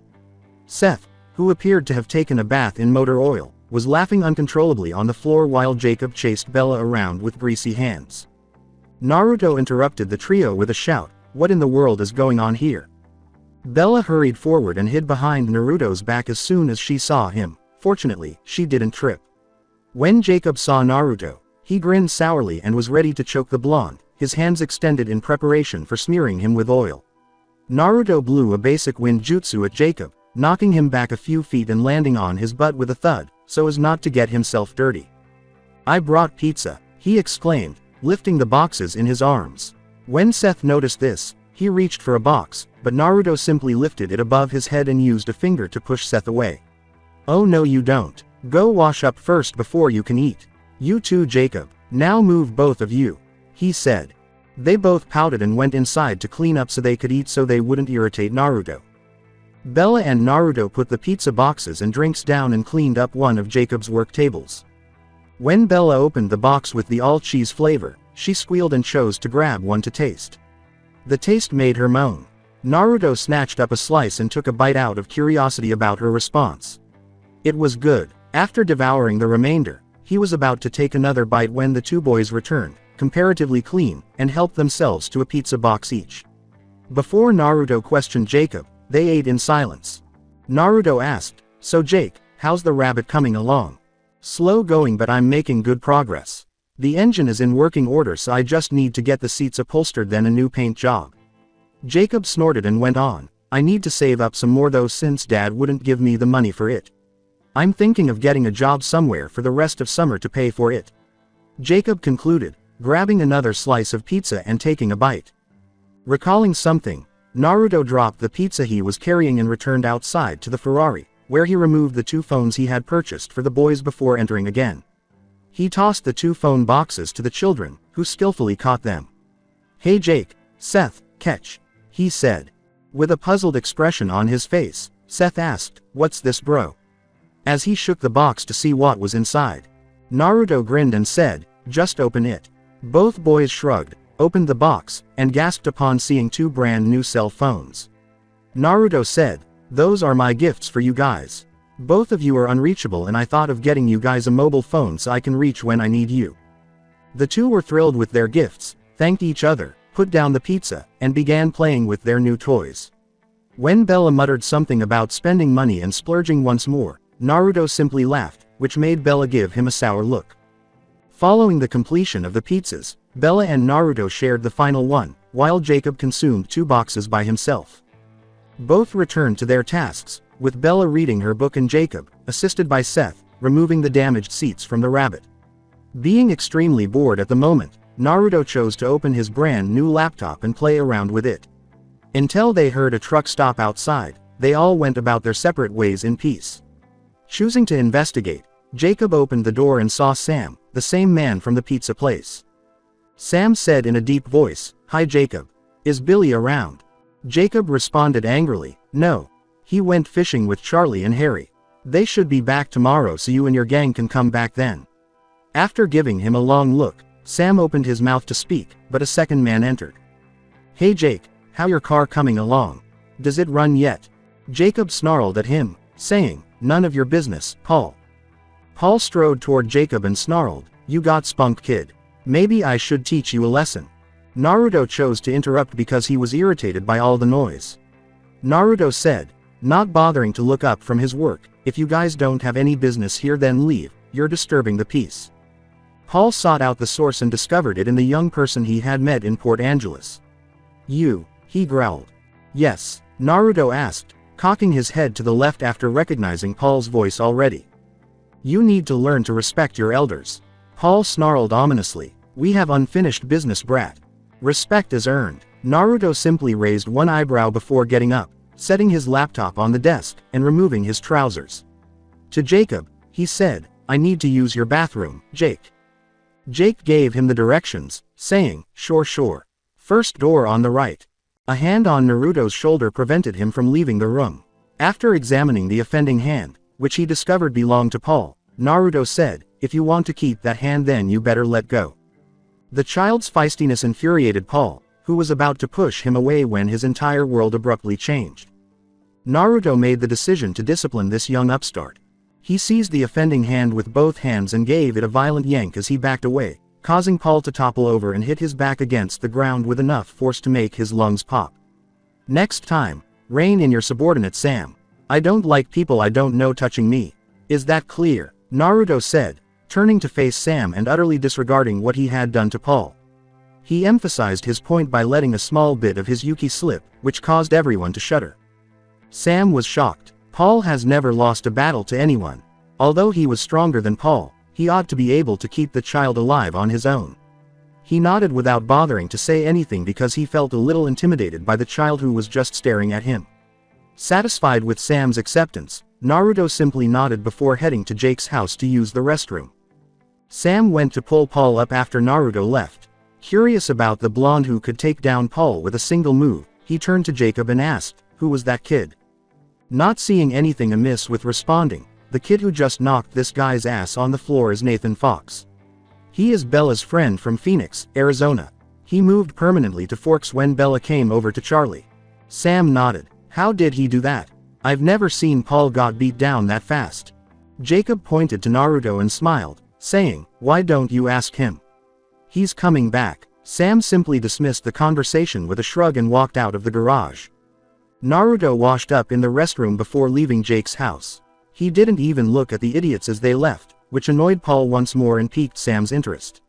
He was amused to see Bella snickering as she read her book and Jacob and Seth rolling around on the floor laughing when he arrived at the garage. "So, who were those goons?" Jacob paused and grumbled. "Those 3 are the La Push gang, Sam, their leader." "I think you already know Paul since you kicked his butt." Seth chuckled and made Naruto giggle. "Then there's Jared. They are like the rulers of the res, don't know why. The elders respect them and everyone else looks up to them. I think they are just bullies. Some of the kids here at the res even say that they are taking drugs since they buffed up like bodybuilders in just a few months." Naruto raised his eyebrows. "Really now? That's interesting. Well, let's just leave them alone. If they bother you again then just ignore them." I don't think they would be just assaulting people since the elders are keeping an eye out on their actions. Jacob gave a nod. The day continued for the group of misfits after he looked at Seth with excitement and said, "So Seth, I got this new laptop and I was wondering if you can teach me to hook it up to the phone so I can surf the web." Seth agreed. Since Naruto's house is still under construction, he and Kyuubi spent most of their time in La Push with Jacob and Seth. Naruto fulfilled his promise and began teaching the two teenagers the shinobi arts, and the three boys and one fox moved to one of La Push's remote beaches to avoid prying eyes. The summer days went smoothly. "I believe you all already understand our purpose for being here." Seeing that Jacob and Seth nodded, Naruto asked the boys, "Since you both are adamant in learning the shinobi arts, the first thing we need to do is to open your chakra gates and informing you of your limitations." Naruto explained that he could only open 3 of them without causing harm to their bodies, with Kyuubi providing some information that Naruto omitted. The teenagers were initially a little depressed when Naruto told them that they wouldn't be able to pull out jutsus. "You two, don't be depressed." He instructed the boys to follow him to a tree at the beach's edge, and he asked Jacob to punch the tree hard enough without injuring himself. "Here, let me show you some of the things you can do with your 3 chakra gates opened." Jacob gave Naruto a crazy look, but Naruto simply told him to do it. He squared his shoulders, punched the tree, and got some leaves to fall from it as a reward. He then called Seth and instructed him to do the same, but to wait for his signal. He used a finger to touch Seth's shoulder and channeled some Yuki into his arm, which helped to strengthen the muscles and bones a little. Seth nodded, cocked his fist, and delivered a forceful punch to the tree. Seth punched the tree, and the trunk now had a fist-sized hole in it, leaving Jacob and Seth speechless. "You see, with your 3 chakra gates open, you can increase the strength of your bones and muscles by 10 times, even if you are unable to perform any of the ostentatious techniques that Q-chan and I know. You'll also pick up speed. The restriction is entirely up to you." Naruto showed both boys how to climb trees by literally walking up and how to walk in the water, and both of them nodded, eager to open their chakra gates. To his dismay, both boys grew even more excited, so they returned to the beach to begin. "All right, so opening your gates must be our first action. Because the opened gates will force chakra into your bodies to prepare it, the process is painful." Naruto asked the boys, "Who wants to go first? Q-chan taught me how to do it already." After seeing what happened to Billy following Naruto's treatment, both boys shrank at the thought of suffering. Jacob, being older, took the initiative and informed Naruto that he would go first. "Demonic technique. Chakra revival," was yelled as Naruto nodded and asked Jacob to get up and take off his shirt. Naruto then went behind Jacob, performed a few seals, and slammed a hand between Jacob's shoulder blades. After a few minutes, the pain subsided and was replaced by a sensation of lightness. Jacob felt fantastic, with a soothing warmth coursing through his body and a non-existent breeze caressing his skin. He screamed as he felt a searing heat flow through his body, and he fell to the ground, writhing in agony, and waited for everything to stop. "Dude, that hurts. But I feel great," Jacob exclaimed as he got to his feet, shuddered, and brushed the sands from his body. "For some reason, I feel powerful and strong. Is this typical?" he questioned Naruto. "Yes, it's just the first gate, too. The second gate will be made available the following week, and the third one a week later." Jacob nodded, put his shirt back on, and walked over to the log to rest. "I want you to sit down on that log over there and relax while I take care of Seth," Naruto said. Seth's anxious expression caught Naruto's attention. "Well, Seth, are you prepared?" After seeing Jacob in such agony, Seth's excitement subsided a little. When Naruto asked him if he was ready, he was hesitant to do what Jacob had done, but he wanted to make Naruto proud, so he squared his shoulder, removed his shirt to show off his toned body with a hint of developing muscles, which caused Naruto to blush without realizing it, and then offered the blonde his back. "I'm ready, bro. Use your best shot to hit me." Naruto, who was blushing a little when he saw Seth's nude back, did the same thing he had done with Jacob, but this time Seth actually cried as he screamed and felt the pain. Naruto's heart tightened when he saw Seth in pain, but if they want to move forward, they must do this. After a few minutes, the process with Seth was complete, and he stood up and nearly fell, but Naruto held him until he could catch his breath. Seth, on the other hand, blushed when he felt Naruto's muscles on his back. He was unsure of the reason for this, and he simply shrugged it off and thanked Naruto for the help. Before Kyuubi took over to begin the exercise, both teenagers were given some time to acclimate their bodies to the chakra.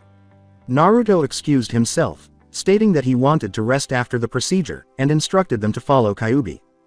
While out for a walk, kicking up a few pebbles from the sand, Naruto was thinking about Seth and was unsure of why his body made him blush. In fact, when he held the child, his closeness to him made him whole. He thought of Seth as a brother, but the blushing happened for no apparent reason. Yes, he had seen plenty of naked men before, and seeing Jacob's more muscular body didn't even affect him in the slightest, but why did Seth's smaller build affect him? He was so preoccupied with his thoughts that he failed to notice Seth's safe, perplexed looks. 2 weeks have passed since Kyuubi and Naruto began training the boy, and the group, including a strolling Billy and Charlie, were enjoying a picnic in their favorite spot on Second Beach. Naruto was busy chasing Kyuubi around the beach after the vixen destroyed the sand castle he was building, while Seth and Jacob were busy trying to water walk, though the exercise was causing them some issues. Bella was preparing sandwiches, while the adults were deep in conversation about new fishing methods. The two were rolling around in the sand, trying to pin each other down, when Naruto finally caught up to Kyuubi. They stopped when they heard someone laughing behind them, and Kyuubi seized the chance to flee and run to Bella to try to get more cinnamon rolls to eat. When Naruto heard the chuckle, he turned to see Seth, who was trying very hard not to blush. Seth was standing there, wet from failing the exercise, topless, and only wearing his trunks. His body was normal for his age, and Naruto couldn't help but stare at the forming chest and the faint hint of six-pack abs that were developing. The white trunks he was wearing nearly gave him a nosebleed because he definitely noticed the slight bulge that he was packing underneath the shorts. Naruto accepted the offered hand gratefully, still trying not to stare, and began brushing the sands off his shorts. Seth, who was unaware of Naruto, was examining Naruto's physique, which was that of a swimmer with a six-pack, well-defined chest, and lithe muscles. He blushed a little before coughing, saying, "So bro, Jake and I are going to take a break from training, so you want to head over to Bella and grab something to eat?" A little peckish from the altercation with Kyuubi, Naruto said, "Sure Seth, let's go." When the two boys returned to camp, they discovered that Jacob and Kyuubi were already fighting over cinnamon rolls, with the fox preventing the boy from getting too close by slapping his hands with her tails. Seth went to the picnic box, took out 2 sodas, and threw one to Naruto, who skillfully caught it, opened it, and took a long drink. Seth also assisted Bella in distributing the sandwiches. Billy coughed to draw Naruto's attention while the group was eating and chit-chatting. "So kid, how's training with these brats?" he asked, to the ire of the boys mentioned earlier. Naruto replied, "They are doing good, slow, but good," and swallowed the sandwich he was chewing. "They are becoming used to the water walking exercise, and yesterday we opened their final chakra gates. They are having trouble controlling themselves because of the new energy inflow, which is one of the reasons they keep sinking. Kyuubi will teach them physical enhancements to increase their strength and speed after they have mastered the exercise." "That's great to hear you too," Billy said, nodding and turning to face the 2 children. "However, you must swear to me that you will only show off your new abilities to us. Seeing the 2 of you doing something that is not customary would be odd. You can use what you've learned to defend yourself or practice in private. Does that make sense?" "So kid, I've been meaning to ask you," he said gravely, and after the 2 teenagers nodded and vowed to obey, he turned back to Naruto. "Why didn't you treat Bella the same way? Me and Kyuubi tried to teach Bella as well, but there is something about her that is stopping us from doing so," Naruto said after nodding. "The procedure should work because we haven't encountered this type of situation before, but when we tried it, Bella resisted. According to the gatekeeper, some people possess supernatural abilities. I'm not sure, but perhaps she has the ability to withstand ours." "What are you saying? Do you mean my daughter won't be affected by anything you throw at her?" Charlie questioned, perplexed. "No, since our Yuki cannot directly influence her, we simply cannot open her chakra gates.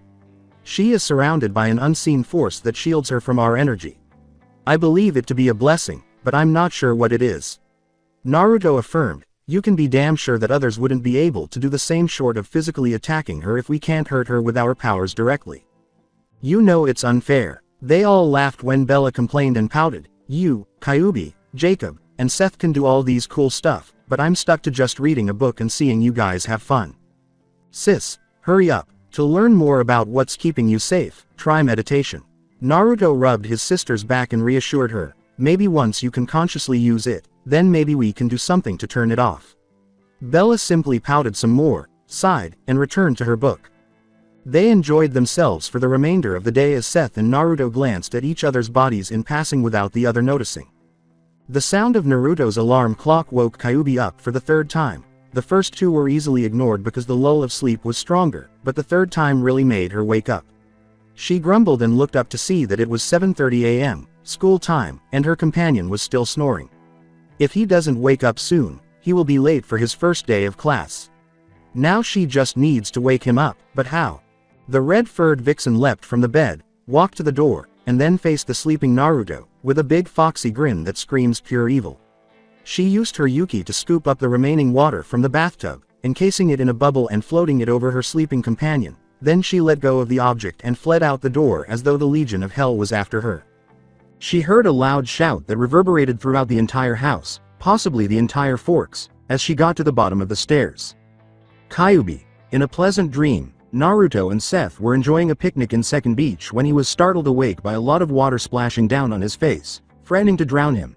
He sat up right away and discovered that he was drenched, and he yelled, "Only one evil can do this to me in the morning." Kyuubi 333. He was late for his first day of school, so he scurried off the bed and ran to the bathroom to freshen up. He was looking around for the fox, determined to pay the vixen back with this prank, when he noticed the alarm clock. He quickly changed into his day's clothes after taking a cold shower, and then he hurried to the living room to get his car keys. He then sunshined outside again, this time next to his baby, and discovered Kyuubi sitting on the hood with a foxy smile on her face. "Wonderful morning, Kit." The vixen greeted her frightened companion with sweetness. With the grin still on her face, Kyuubi emerged on the passenger seat in red flames after hurriedly opening the door and warming the engine. "I'm really mad at you for that practical joke you played. You know, you could have simply woken me up the old-fashioned way," Naruto complained as he sped out of the driveway and headed to school. "You don't have to drop the whole Atlantic on me. And where's that kid's fun? In addition, you were still snoring while your alarm clock rang 3 times. Since you usually wake up before me, you must have had a really nice dream." The fox smiled at her companion. In order to avoid being late for his first day of school, Naruto chose not to respond to the crazy fox and sped up even more. Kyuubi, on the other hand, saw the blush and decided to wait until they got home to extract this juicy information from her companion, thinking evilly that it would make good blackmail material. Bella was reading a book on the hood of her truck when Naruto arrived at the Forks High parking lot.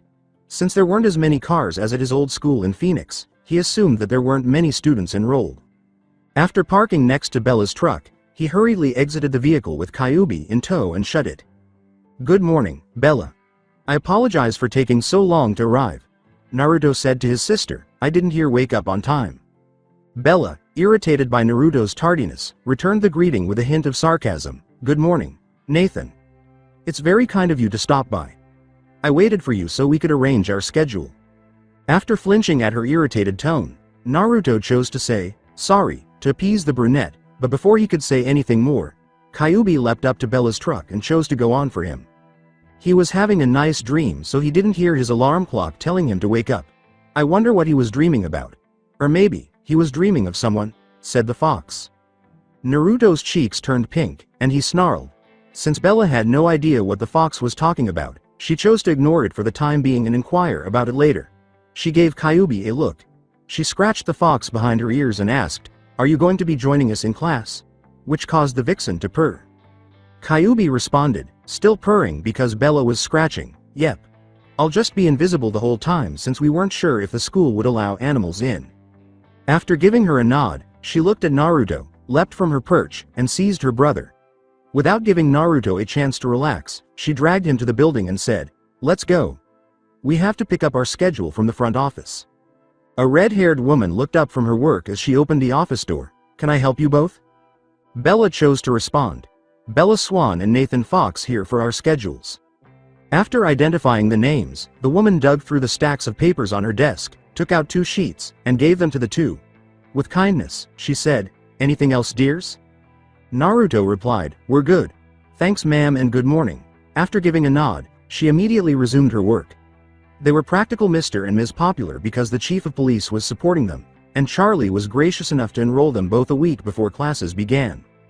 Bella gave Naruto his schedule as she left the office, and the two of them began comparing to see if they had classes together. Damn it. We only have a few classes together. We have gym and music at the same time, and then there's lunch. Bella was grumbling. After examining her schedule, Naruto contrasted it with his own. He gave her a cheeky smile and said, "You're right. It's okay, sis. That's 2 out of 3 classes. You'll live." She barked, "Well, we have gym now, so let's go to the locker room and get change." Before the bell rang, they managed to arrive at the gym. After calling for the students, the coach verified their attendance. He gave the boys instructions to go play volleyball and basketball for the girls. Naruto was enjoying himself. He was able to make some new friends during the game because he wasn't particularly unfamiliar with team dynamics. But when Bella Swan's clumsy spike on the ball sent it to their court rather than the other side of the net, it struck one of his new friends, Mike Newton, causing the game to halt. He laughed at Bella's awkwardness. After Bella apologized to Mike, the game resumed. When lunchtime arrived, Naruto and Bella discovered that they were surrounded by new acquaintances. Eric, Tyler, Mike, Jessica, and Angela were introduced to him and Bella. As they ate their food, they were engaged in a lively conversation when the girls in the cafeteria squealed. A red flying object struck his face as he turned toward the source of the scream, knocking his chair back and sending it thumping to the ground. Holding her up to his face, he removed the fox.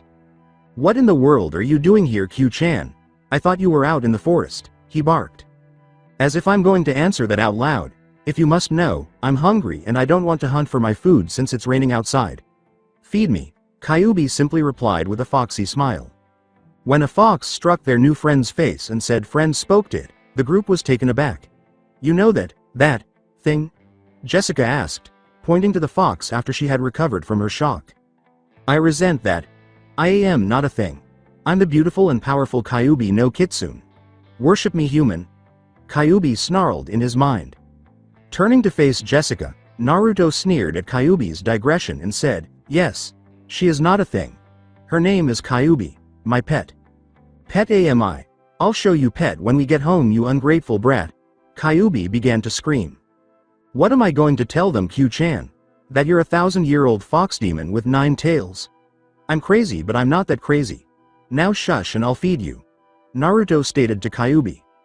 Returning to his seat, he proceeded to feed her sausages from his plate. As the fox ate, Bella reached over and scratched behind its ears, causing her tail to wag. Captivated by the adorable scene before her, Angela made the decision to ask Bella, "You now Kyuubi, Bella?" Bella gave a nod. "Yep. Kyuubi is one of our friends. You already know that I and Nathan are neighbors, so I spend some time at his house during the summer and I usually play around with Kyuubi when I get the chance. She is a darling girl. Smart too." She added the final phrase out of nowhere. As a result, Kyuubi became the center of attention, and the other girls in the cafeteria were ogling the fox with twitching fingers in an attempt to pet the adorable furry ball. Bella noticed the cafeteria door opening as they were conversing. In all her life, she has never seen such lovely people. They resembled angels, were pale, had model figures, and were dressed in pricey clothing. Seeing Bella preoccupied, Jessica glanced in her direction before noticing the individuals entering. She made the decision to share them with her friends. They are the Cullens. The first 2 that came in are Emmett Cullen and Rosalie Hale, followed by Jasper Hale and Alice Cullen. And the last one that came in is Edward Cullen. Isn't he gorgeous? She added a sign to the final part. She jolted out of her reverie and went on. Bella glanced at Edward as she listened to Jessica's introduction. They are the adopted kids of Carlisle and Esme Cullen. The Cullens caught Naruto's attention as well. Thus, these were Esme's purported adopted children. They certainly mastered the part about being attractive and attractive. He was drawn to them because they had an unnatural beauty. In his mind, he heard Kyuubi growl. "Careful, Kit. There is something about the Cullens that I can't seem to point out. You might want to be careful around them before we get to know them better." Kyuubi warned the other person. After giving Kyuubi's warning a mental nod, Naruto promised to learn more about them as soon as he had the opportunity. He went back to talking. "Jasper and Rosalie are twins." Jessica went on. "Jasper and Alice are a couple, same with Emmett and Rosalie." "I mean, it's unnatural." Naruto made the decision to cut in. "What do you mean it's unnatural?" "I mean, they aren't technically related, so there's nothing wrong in falling in love with each other." "Right." Jessica gave a shrug. "Well, yeah, but they are living together, so it's not normal." Naruto took note of Jessica's opinions regarding the Cullens' relationship. For him, people shouldn't make such judgments because love is as normal as day. In his former world, when Sakura and Ino were still fresh out of the academy and preferred gossip to the truth, he realized that Jessica sounded exactly like them. Questioning the enigmatic Cullens, Naruto turned to Angela and asked, "So, does Esme have any children of her own?" Jessica cut Angela off before she could respond, saying in a harsh tone, "No. Mrs. Cullens doesn't have any kids. I think she can't have any, so she adopted." You could feel the tension in the air. As they all looked around, they could see that Nathan was furious about what Jessica had said. Bella was going to put her hand on Naruto's shoulder to soothe him, but it was too late. In a voice that could freeze water, he told Jessica, "Esme has a good heart to adopt those kids. If it weren't for her, who knows what would have happened to them." He rose and spoke to the assembly. He left a bewildered group behind and said, "I'm not hungry anymore. I'll go to my next class, see you later, Bella." What made him angry? Eric inquired, perplexed by Nathan's exit. A little offended by Jessica's slight against the Cullens, Bella chose to respond. "Nathan is an orphan. He didn't grow up with parents, so he's been alone ever since we've met." So Jessica struck a nerve when she said all those things about the Cullens, especially about Esme.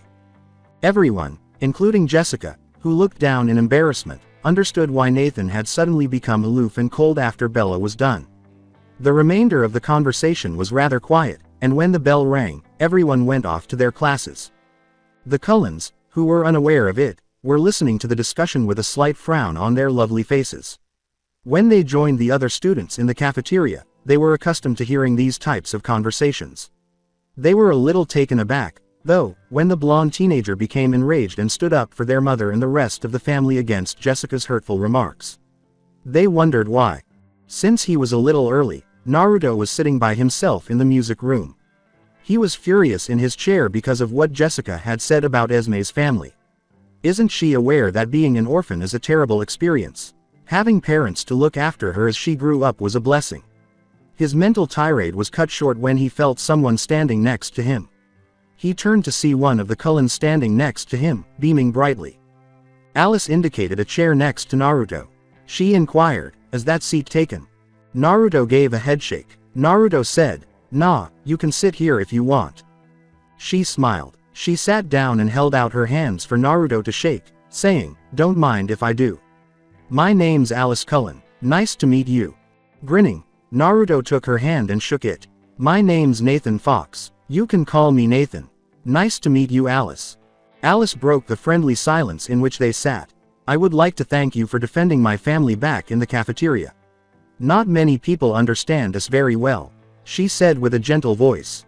"It's no big. I just can't stand those who doesn't understand other people's kindness. Esme is a great woman. Even if she can't have kids on her own to love, she extends to people who needs it, especially to the kids she adopted." Naruto clarified. Touched by Nathan's acceptance of her family, Alice nodded. But because she was intrigued, she chose to inquire, "I hope I'm not invading your privacy, but I'm curious as to your reaction over what Jessica said." After a brief period of silence, Naruto responded, "I'm an orphan that grew up in an orphanage. I was kicked out when I was 4 years old and I've been living on my own ever since. My parents died when I was born and they have no family left to take care of me. I never experienced the feeling of family, so I kind of understood what you guys went through since your life is somewhat similar to mine. I would give everything in the world to have a woman like Esme to adopt me and save me from the hell that I went through, but it's all in the past now." He looked at Alice and gave her a genuine grin. The realization saddened Alice. This man lived his life without anyone to support him. She hugged Nathan to express her love and understanding. Alice gave Naruto a startled hug. Although he wasn't particularly opposed to physical contact, he had never been hugged by a stranger before. But there was something about her embrace that reassured him. He leaned into her embrace, and they simply held each other there until Alice released her. After wiping a tear from his eye, Naruto turned to face Alice. "Thank Alice." Alice merely smiled. "No problem. So let's get to know each other. I know that we will be good friends." He chuckled at Alice's vivacious demeanor and continued to discuss their lives, interests, and dislikes until class began, which was fortunate because Alice was beginning to frighten him when she got excited about clothes shopping. When class ended, Naruto strode to the parking lot. Until they got to the point where he parked his baby he was talking to Alice about shopping, with her talking about clothes while he was trying to convince her to buy gadgets.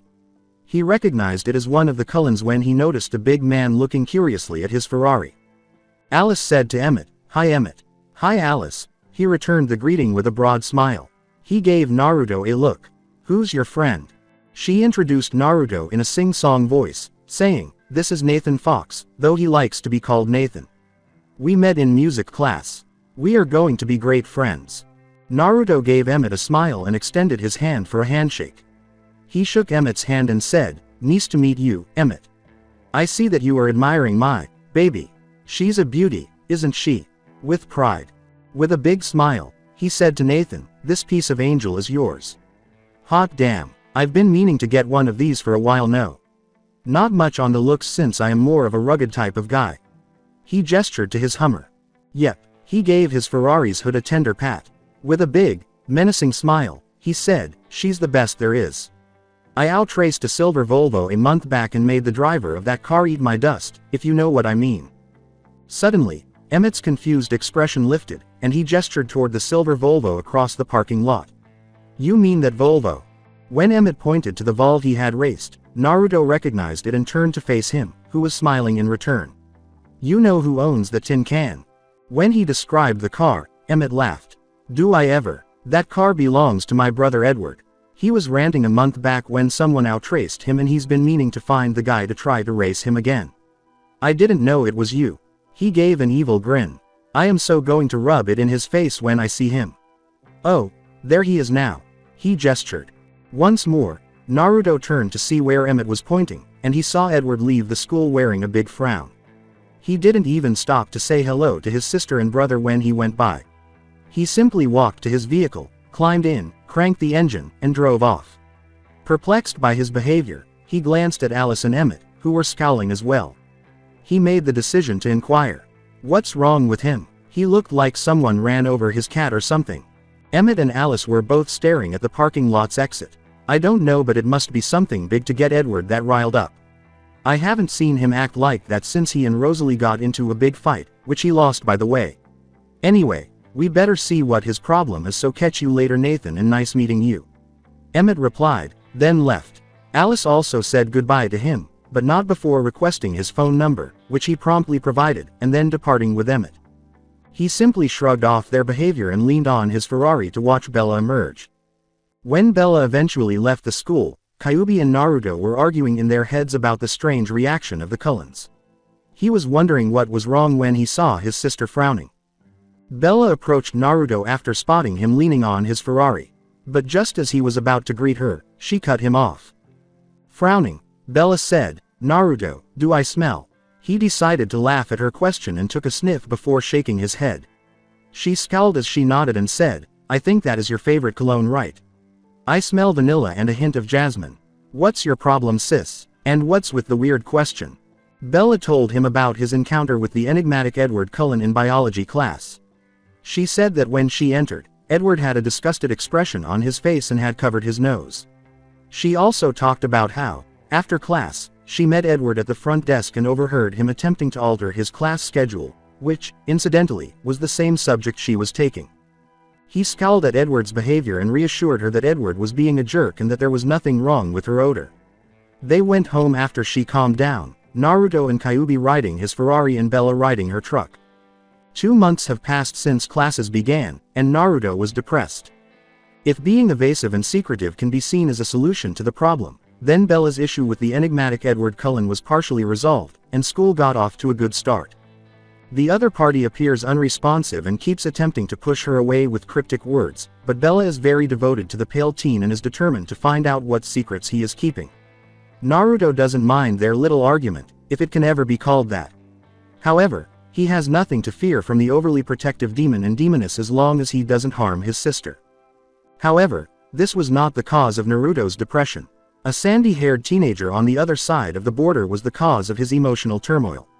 In order to view Seth as merely a brother and member of the family, Naruto was repressing his feelings and affection. However, he is unable to shake the sadness of what transpired a few weeks ago. Retrospective. Naruto was by himself in his house, trying to find something to do to kill his boredom while Kyuubi was at Bella's house getting her coat brushed. He was playing Final Fantasy XIII on his PS3, but he wasn't in the best of gaming moods without Seth around. Naruto made the decision to call Seth to see if he was available to come over because it was the weekend. He grabbed his phone in his bedroom and called the teenager. He frowned when the teen failed to respond. When he called again, the same thing happened. Though a little disappointed that Seth didn't respond, I wasn't overly concerned. He texted to inquire about his well-being and whether he could come over for a game or two. As he awaited Seth's response, Naruto returned to his game. He keeps looking at his phone as though Seth's message will just materialize out of thin air. He stopped playing the game, but not before saving his progress, picked up the phone, and made the decision to go swimming. Naruto was floating in the pool 2 hours later when his phone rang. He grabbed his towel and left the pool right away before reading the message that had arrived. He frowned slightly when he saw the message. "Hi Nathan. Busy with family right now. Helping mom. Will contact you later." Nathan reflected. That was short. He saw the first part of the message and asked, "And when did he start calling me Nathan?" Seth usually calls him bro, so hearing Nathan was a change from their usual conversation. He shrugged and called Seth again, patiently waiting for him to answer. After a few minutes, he ended the call, a little annoyed that Seth didn't answer because he should have been near his phone right now since he had just texted him. He dialed again, this time to Seth's house, and after a few rings, someone answered. "Hey," from the other end of the line, a kind woman answered, and Naruto knew it was Sue, Seth's mother. "Mrs. Clearwater, hello, is Seth present?" Naruto inquired. "At the moment, he is not present. Please let me know who is on the other line." "This is Nathan. I thought he would be at home right now." "Hello, Nathan, it's good to hear from you, sweetie. You haven't visited the res in a while. Seth used to tell me stories about you and his time in Forks with Bella. In any case, he's not here right now. Jacob has been with him since this morning, according to Leah's last communication. Have you tried phoning him on his cell phone?" "I think I'll do that," he lied, saying, "No, not yet." "Thank you, Mrs. Clearwater." She put down the phone and said, "You're welcome, dear, and please call me Sue." With a frown on his face, Naruto glanced at his phone. Seth claimed to be at home, helping his mother, but it was obvious that he was somewhere else. Naruto was a little offended by Seth's deception. After all, there's nothing wrong with being honest, is there? Choosing to investigate, Naruto shunshined to his room to change before shunshining once more to the woods next to his property. He hurried up a tree, put on the invisibility jutsu, and then proceeded to tree hop to push at full speed. He quickly arrived at the Quileute tribe's border and changed course to Seth's house. He arrived in a matter of minutes and landed in Seth's front yard without making any noise. He silently scanned the house to see if Seth was there, and when he couldn't find him on the first floor, he leapt onto the second-story ledge near Seth's room and peered through his window, but there was no sign of the renegade teenager, so he leapt off the ledge and headed to Jacob's. Still invisible, Naruto waited for Billy to leave before checking out the house to see what Jacob and Seth were up to. When he arrived, he saw Billy loading his fishing gear onto his truck. Billy had been working out frantically for the past 3 months to regain the strength in his healed legs, and the therapy had been successful. When Billy left, still invisible, Naruto first went to the garage to see if they were working on the rabbit, but he didn't see the two there, so he went to the back door to see if it was unlocked. When he went inside to look for the teens, he couldn't find them anywhere, so he went to Jacob's room and discovered it was locked. This confused him a little because Jacob usually doesn't lock the room when he's sleeping because Billy usually comes in to assign his son chores, so he confirmed that the two were in the room based on their scent before going back outside and walking to Jacob's window, which made his heart tighten. He didn't mind that they were sleeping together because he knew that the older teen treats Seth like a younger brother, but when he looked inside, he froze. Jacob was sleeping on his boxers, snoring lightly, and Seth was sleeping next to him, arms draped over Jacob's torso. The faint scent of arousal emanating from Seth, though it wasn't much, made his heart tighten. When he considered waking them up, his hand was unable to control his emotions, so he just stared at them for a long time with a heavy heart until he had had enough and walked away, returning home with his thoughts and emotions completely confused. For the next few days, Naruto stayed in his room, depressed and thinking a lot about Seth's evasion and the scent he smelled when he peeked into Jacob's room. Since Seth is like a brother, He was wondering why he was jealous, but the scent of arousal definitely weighed on his mind, and he couldn't help but think that Seth might be attracted to Jacob, which made his heart tight. It's possible that Seth has it for both, but that shouldn't be an excuse to avoid him. Because it was already late and he had class the next day, Naruto tried to fall asleep. Final flashback. After mentally reliving the scene, Naruto made the decision to follow Seth's rules because, if he no longer wanted to be his friend, who was he to stop it? La push. Seth's point of view. Seth was perplexed. He had been avoiding Nathan for 2 weeks, and while it's not that he dislikes him, quite the contrary, every time he was in his presence, he felt strange and at ease, even though he couldn't seem to get rid of the awkward feeling he was experiencing. Additionally, he thought Nathan was attractive, and even in his hormone-induced teenage mind, he shouldn't be attracted to the same sex. He was straight, right? He was trying to figure out his feelings, but there was no one nearby with whom he could talk or seek advice. He considered telling his mother, but he didn't want to run the risk of his father learning about it. Leah was out of the question because Leah was just Leah, and she would never let him move on, and the possibility of blackmail was too great for him to consider. He was also perplexed by his behavior. Despite his best efforts, he avoided Nathan, stopped visiting his house, even when he felt the need to play his favorite games, refused Jacob's offer to drive him there when he was going to see Bella in Forks, and even went so far as to ignore the man's calls. What's worse is that he has no idea why he is doing this. On a typical day in La Push, Seth was helping Jacob with his rabbit, again. They were wrapping up the painting, and Jacob was eager to get his new toy on the road. Earlier, Nathan texted him to ask how he was doing, but he didn't answer. No, he didn't know how to answer the guy, and when he did, he lied and said he was busy helping his mom. He felt bad about sending the text, but there was nothing he could do about it. He chose to play the evasion card and ask his best friend and surrogate brother about his issue while he was watching Jacob paint some designs that he thought would look cool on the hood. "Hey Jake, I have a question for you." Jake's attention was drawn to Seth's question. "Of course, Seth, what are you in need of?" With his eyes still fixed on his work, Jacob replied. "Well, how can you tell if someone is attractive to you?" He stammered. Seth asked him what now, and Jacob froze. He paused his painstaking work and glanced at his surrogate brother to make sure he was serious, and he was. He sighed, set down his paintbrush, got up, and walked to the makeshift couch, where he sat next to Seth. "What makes you curious?" Jacob inquired gravely. In an attempt to calm himself, Seth said evasively, "I've been feeling weird with this someone I know for a few weeks now and I don't know what I should do about it." Jacob smiled and mentally laughed. "This is going to be good. All right. You were drawn to someone but are unsure of your feelings. Is that it?" He attempted to delve deeper into Seth's thoughts. Seth was thinking quickly and chose to lie instead of telling Jacob the truth because he wasn't sure how he would react. "Well, there's this girl at school that I feel attracted to," Seth said. "You know, I'm at ease with her, but there's something about her that makes it awkward. Funny, wise, and gifted, she makes a great friend.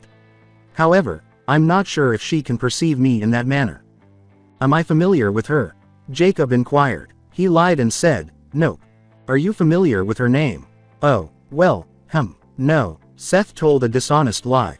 Jacob fought the urge to slap the little guy and sighed, asking, "Well, what do you plan to do about it?" It was obvious that his little brother in all but blood had a crush on someone, but as usual, the child was too dumb to ask for her name. "That's the problem. I'm not sure how to approach her about it." In a frustrated tone, Seth replied, "I'm not even sure if she'll accept me." "You won't ever know if you don't do it. If I were you, I would think twice before telling her, okay? Don't leave it hanging for too long, though. If you do, you'll fall apart." Even though I'm not an expert on girls, Jacob admitted that he was experiencing the same emotions as you at the moment. That woke Seth up. Jacob feels the same way he does, or nearly the same way if it weren't for Seth's attraction to a guy. "Who is it?" In a whiny voice, Seth continued, "Come on, tell me. Can you even keep Nathan in the dark about it?" Jacob spoke to Seth in a whisper. "Yes, I will not divulge your secret." "Who is it, then?" Seth successfully suppressed his body's reaction to hearing Nathan's name by whispering back. After inhaling deeply, Jacob responded, "It's Bella." "Nothing new about that," Seth snorted. "You made your feelings for her very clear. When she's around, you're radiant, but when she's not, you're depressed." "Was I truly that clear?" Jacob asked uneasily, fearing he had revealed his secret. Well, I can see that you were that clear. Seth smiled as he added, I'm sure that Embry and Quill noticed it. I'm not sure about Bella though. With a sigh, Jacob dropped the subject, saying, anyway, just consider what I said, okay. I suppose I'll end this for the day. I'm going to take a quick nap. Jacob got up and walked out of the garage. When Jacob left the garage, Seth was left wondering if he was beginning to like Nathan. He was certain that he is not gay because he had a crush on this one girl ever since school started, but there was something about Nathan that caught his eye. He left the garage, locked it up, and went straight to Jacob's house, where he found his brother already snoring on his boxers. He was so engrossed in his thoughts that he didn't realize he was getting sleepy, so he decided to join Jacob in his nap. He tried to see how his body would react to seeing another man by examining Jacob's toned, slightly muscular body and waiting for something to happen, but nothing happened. Jacob was attractive, but he didn't react the same way he did when he saw Nathan topless, and he even went so far as to check the bulge on his boxers for good measure. With a sigh, Seth took off his shirt and pants, pushed Jacob a little in his boxers, and the man scooted drowsily over to the edge to make room, then lay down and turned to Jacob, using him as a hug pillow, something they had done since they were young, and Seth always used Jacob as a hug pillow when he slept over. He was trying to fall asleep when his thoughts returned to his problem with Nathan, specifically his attraction to the man. He pictured hugging Nathan the same way he is hugging Jacob at the moment, which undoubtedly caused a reaction. He blushed a little and quickly pushed the idea from his mind before Jacob noticed his developing reaction. He focused on his brother's snore and eventually fell asleep. He was so absorbed in his thoughts that he failed to notice Bella, with a dozing Kyuubi in her arm, until someone poked him in the ribs, waking him from his thoughts of Seth. Naruto was leaning on his car, waiting for Bella to arrive. She will be hitching a ride today since her truck broke down and Jacob would be coming over this afternoon to take a look at it. Oh, I apologize for being so distracted. Hello Bella, all set to go. That's where she went, Naruto said, glancing down at the fox she was holding. He scowled at the slumbering fox. I suppose she has been with you since yesterday. Yes, when we returned from school yesterday, I discovered her dozing off in my bed. I was careful not to wake her. The poor girl appears to be exhausted. In any case, before we depart, would you like me to tuck her in the den? Her surrogate brother was asked by Bella. Naruto snorted and said, no, let's bring her along. However, I must first wake her up. He inhaled deeply before yelling, hey Jacob. In the kitchen, avoid touching the cinnamon rolls. Kyuubi acted instantly, jumping out of Bella's arms and yelling, Jakoob. I'll bite your ass so hard you'll need surgery after I'm done with you, so don't even dare touch my cinnamon rolls. When she turned around, she saw Naruto laughing on the ground and Bella snickering. She growled and reprimanded her laughing companion, saying, now that wasn't nice. Hehehehe. Hee, be aware. However, it was, too, funny. Ha ha ha ha ha. After huffing and growling in annoyance, Kyuubi shunshined into the car. After Naruto stopped laughing, he and Bella got into the car and drove to Forks High, where they drove in silence until Naruto became intrigued by Bella's mysterious interest in Edward Cullen. How are things going between you and Edward, Bella? In order to give her and Bella enough time to converse before arriving at their destination, Naruto asked, concentrating on the road and reducing his speed to a cruising level. Bella scowled, snorting, what are you saying? Nothing separates Edward and me. Indeed, the gang informed me that Edward is somewhat worse than the other Cullens in that they tend to avoid the other students. Simply put, I'm interested in learning why they behave that way. Really, they never struck me as antisocial. Alice and I get along just fine, and Emmett seems like a good guy. Naruto laughed at the last line, but stay away from Rosalie, her tongue can be quite creative. He had overheard a conversation between Rosalie and Emmett, and he couldn't help but be amazed at her vocabulary when she delivered the biggest tongue lashing of the century to the big brute. You're approachable Nathan, of course, you're friends with them. You're friends with everyone in school. She replied with sarcasm. It was accurate. Similar to their previous school in Phoenix, Naruto is essentially Mr. Popular at Forks High. Once more, Kyuubi was designated as the official mascot. To Naruto's dismay, the principal frequently stops by the cafeteria to bring her some of her favorite treats, which mostly consisted of cinnamon rolls. Even the principal forgot the no pets rule when it came to her. I give Bella a cheeky smile and say, well, I can't help it if they like me. With a persistent smile and suggestive eyebrow wagging, he said, "And from your reaction, I would say that you like the guy." She said defensively, "HMMMMPH. I don't like him. I'm just curious, that's all." However, Naruto's smile widened as she blushed. Using Jacob's preferred speech pattern to emphasize his point, he sarcastically addressed Bella, saying, Sure. Tell that to his face, then I'll believe you." Bella merely sighed. The remainder of the time was spent in silence, with Bella occupied with contemplating the mystery that is Edward Cullen and Naruto thinking about Seth. Kyuubi simply took a nap. With ample time to spare, Naruto, Bella, and Kyuubi arrived at Forks High. When Kyuubi ran off to the forest to terrorize the local wildlife, leaving Naruto idle, Bella was already out of the car in a hurry because she had to go to the library to do some last-minute homework checking. Since Naruto had his first class in the morning, he headed for the music room since he had nothing better to do. The door was unlocked, so he entered and sat in his chair, thinking about Seth and nothing else. Even after 3 weeks have passed since that incident, the target of his angst continues to avoid him. He sighed once more as he took out his phone to check for messages, but there were none. He chose to play his favorite song on the violin he saw in the corner to lift his spirits. It was tested and found to be in almost perfect condition. Despite not being a violin expert, Naruto spent some time playing the instrument during his stay in Phoenix and came to enjoy it. He placed the violin on his shoulder, pushed it into position, and began to play his favorite song, River Flows in You, by Yuruma. His aching heart was soothed by the melody, which reverberated throughout the room with each note. He thought of his friends from the previous world as he played.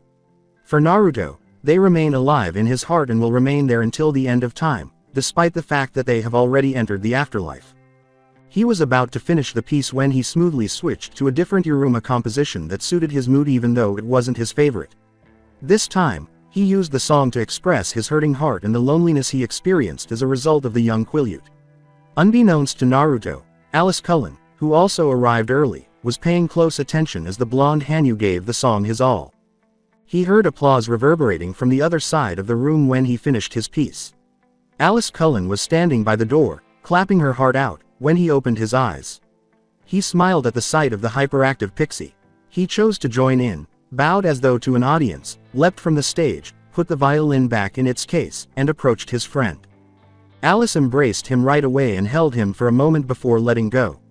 She smiled warmly at Nathan and said, "That was beautiful, Nathan. Where did you learn to play like that?" He smiled and scratched the back of his head in shame. "I picked it up last year when I was taking music class back in Arizona. I don't know why, but me and the instrument just clicked. I feel relaxed every time I play with one. Too bad I don't have one at home." "Well, you're definitely perfect in my book. Your emotions were all over the place. Jasper was here a few minutes ago, but he left since he has a class to attend."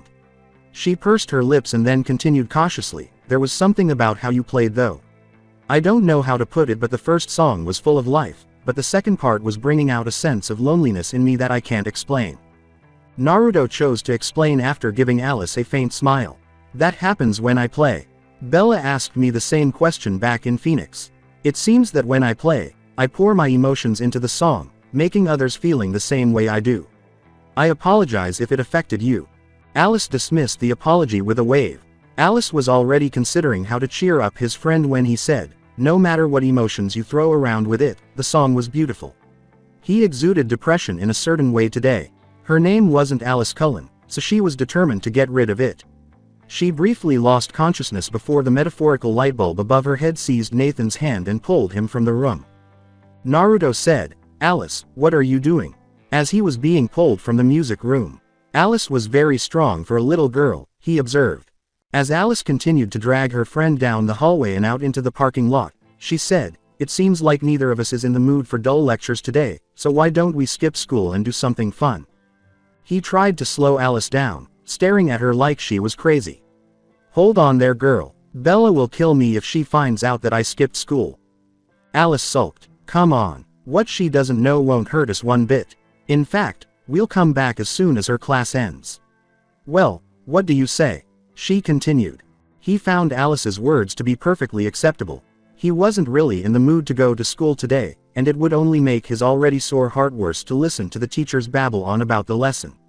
He reasoned that, if only briefly, he might benefit from dating Alice. He glared at her, saying, "All right, you demented pixie. Let's go. If Bella finds out, you will do the explaining. Got it?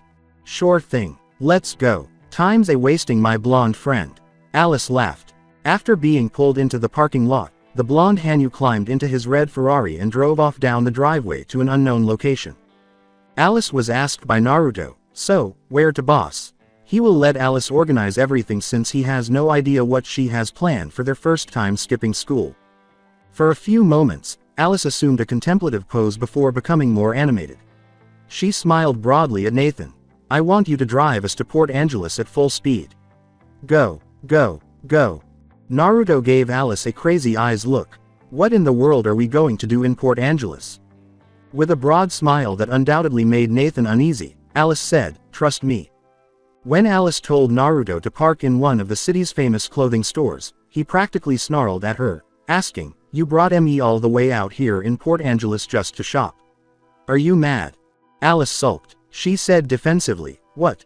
Shopping is fun and it will cheer you up." Naruto moaned, not particularly in the mood to dress up as her, and shuddered slightly as he recalled her time in Los Angeles with the shopping demon lady. "I think you just want to cheer yourself up."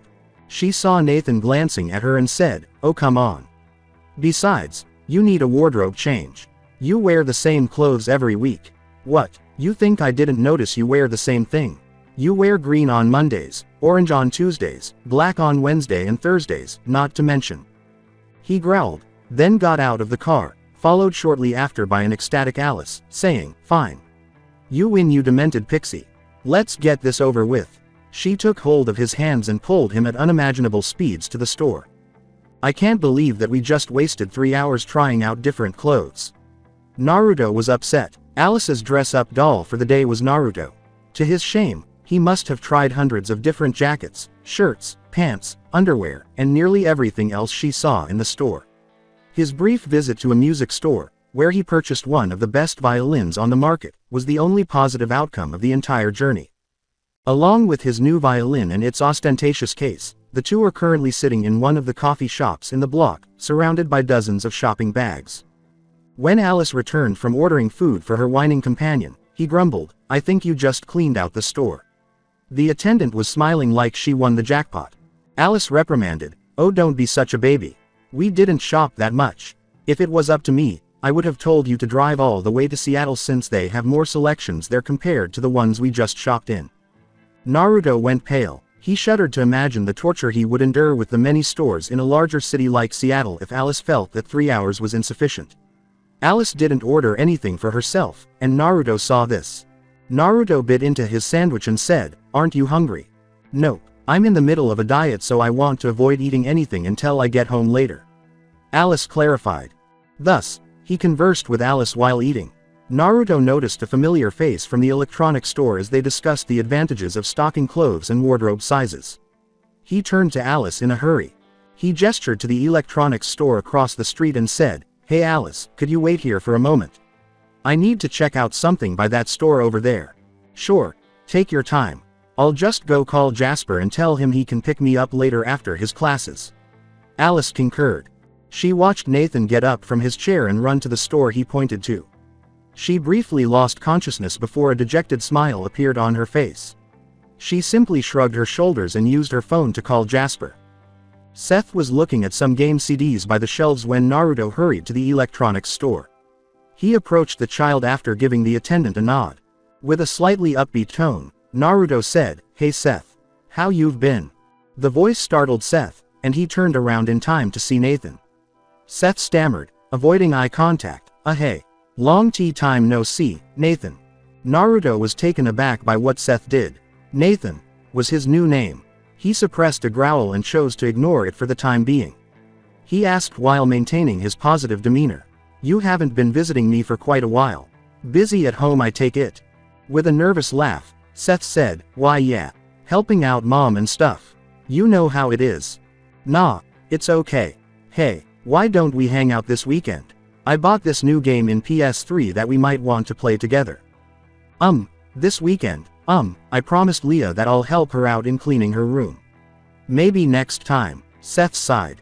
With disappointment, Naruto merely grinned and spoke. "No problem, Seth. Family comes first after all. Just give me a call when you're free, okay? My home is open for you guys. Without turning to face Nathan, Seth replied, yeah, thanks. Seth hurried out the door without waiting for Nathan's response, saying, hey. I have to go. Jacob is over by the hardware store picking up some paint for his rabbit. He might be done already. So, yeah, see you later, okay. Naruto suffered harm. Seth has undoubtedly changed. The carefree attitude he enjoyed was gone. Furthermore, he is certain that the child is avoiding him at this point. He simply left the store, dejected, and headed back to the cafe, where Alice was waiting, slumped on his shoulders. Alice was still on the phone when he got there, so he just sat down in his chair and drank his coffee all at once. Nathan's slouched figure caught Alice's attention, and the dejected expression returned. She turned to Nathan after bidding Jasper farewell. Hey, did you get something from the store? Nathan muttered, nah, I didn't see anything I like so I came back. Alice asked worriedly, what's wrong, Nathan? Something happened. He muttered, no, nothing's wrong. She chose to stop this right away because she could tell he was lying based on the tone of his voice. Something happened in the store, right? Naruto looked up and noticed Alice's worried expressions. He simply sighed and confessed because of her determined expression. He muttered, face down, I don't know why, but I met someone. My friend is avoiding me. Alice chose to push despite hearing everything.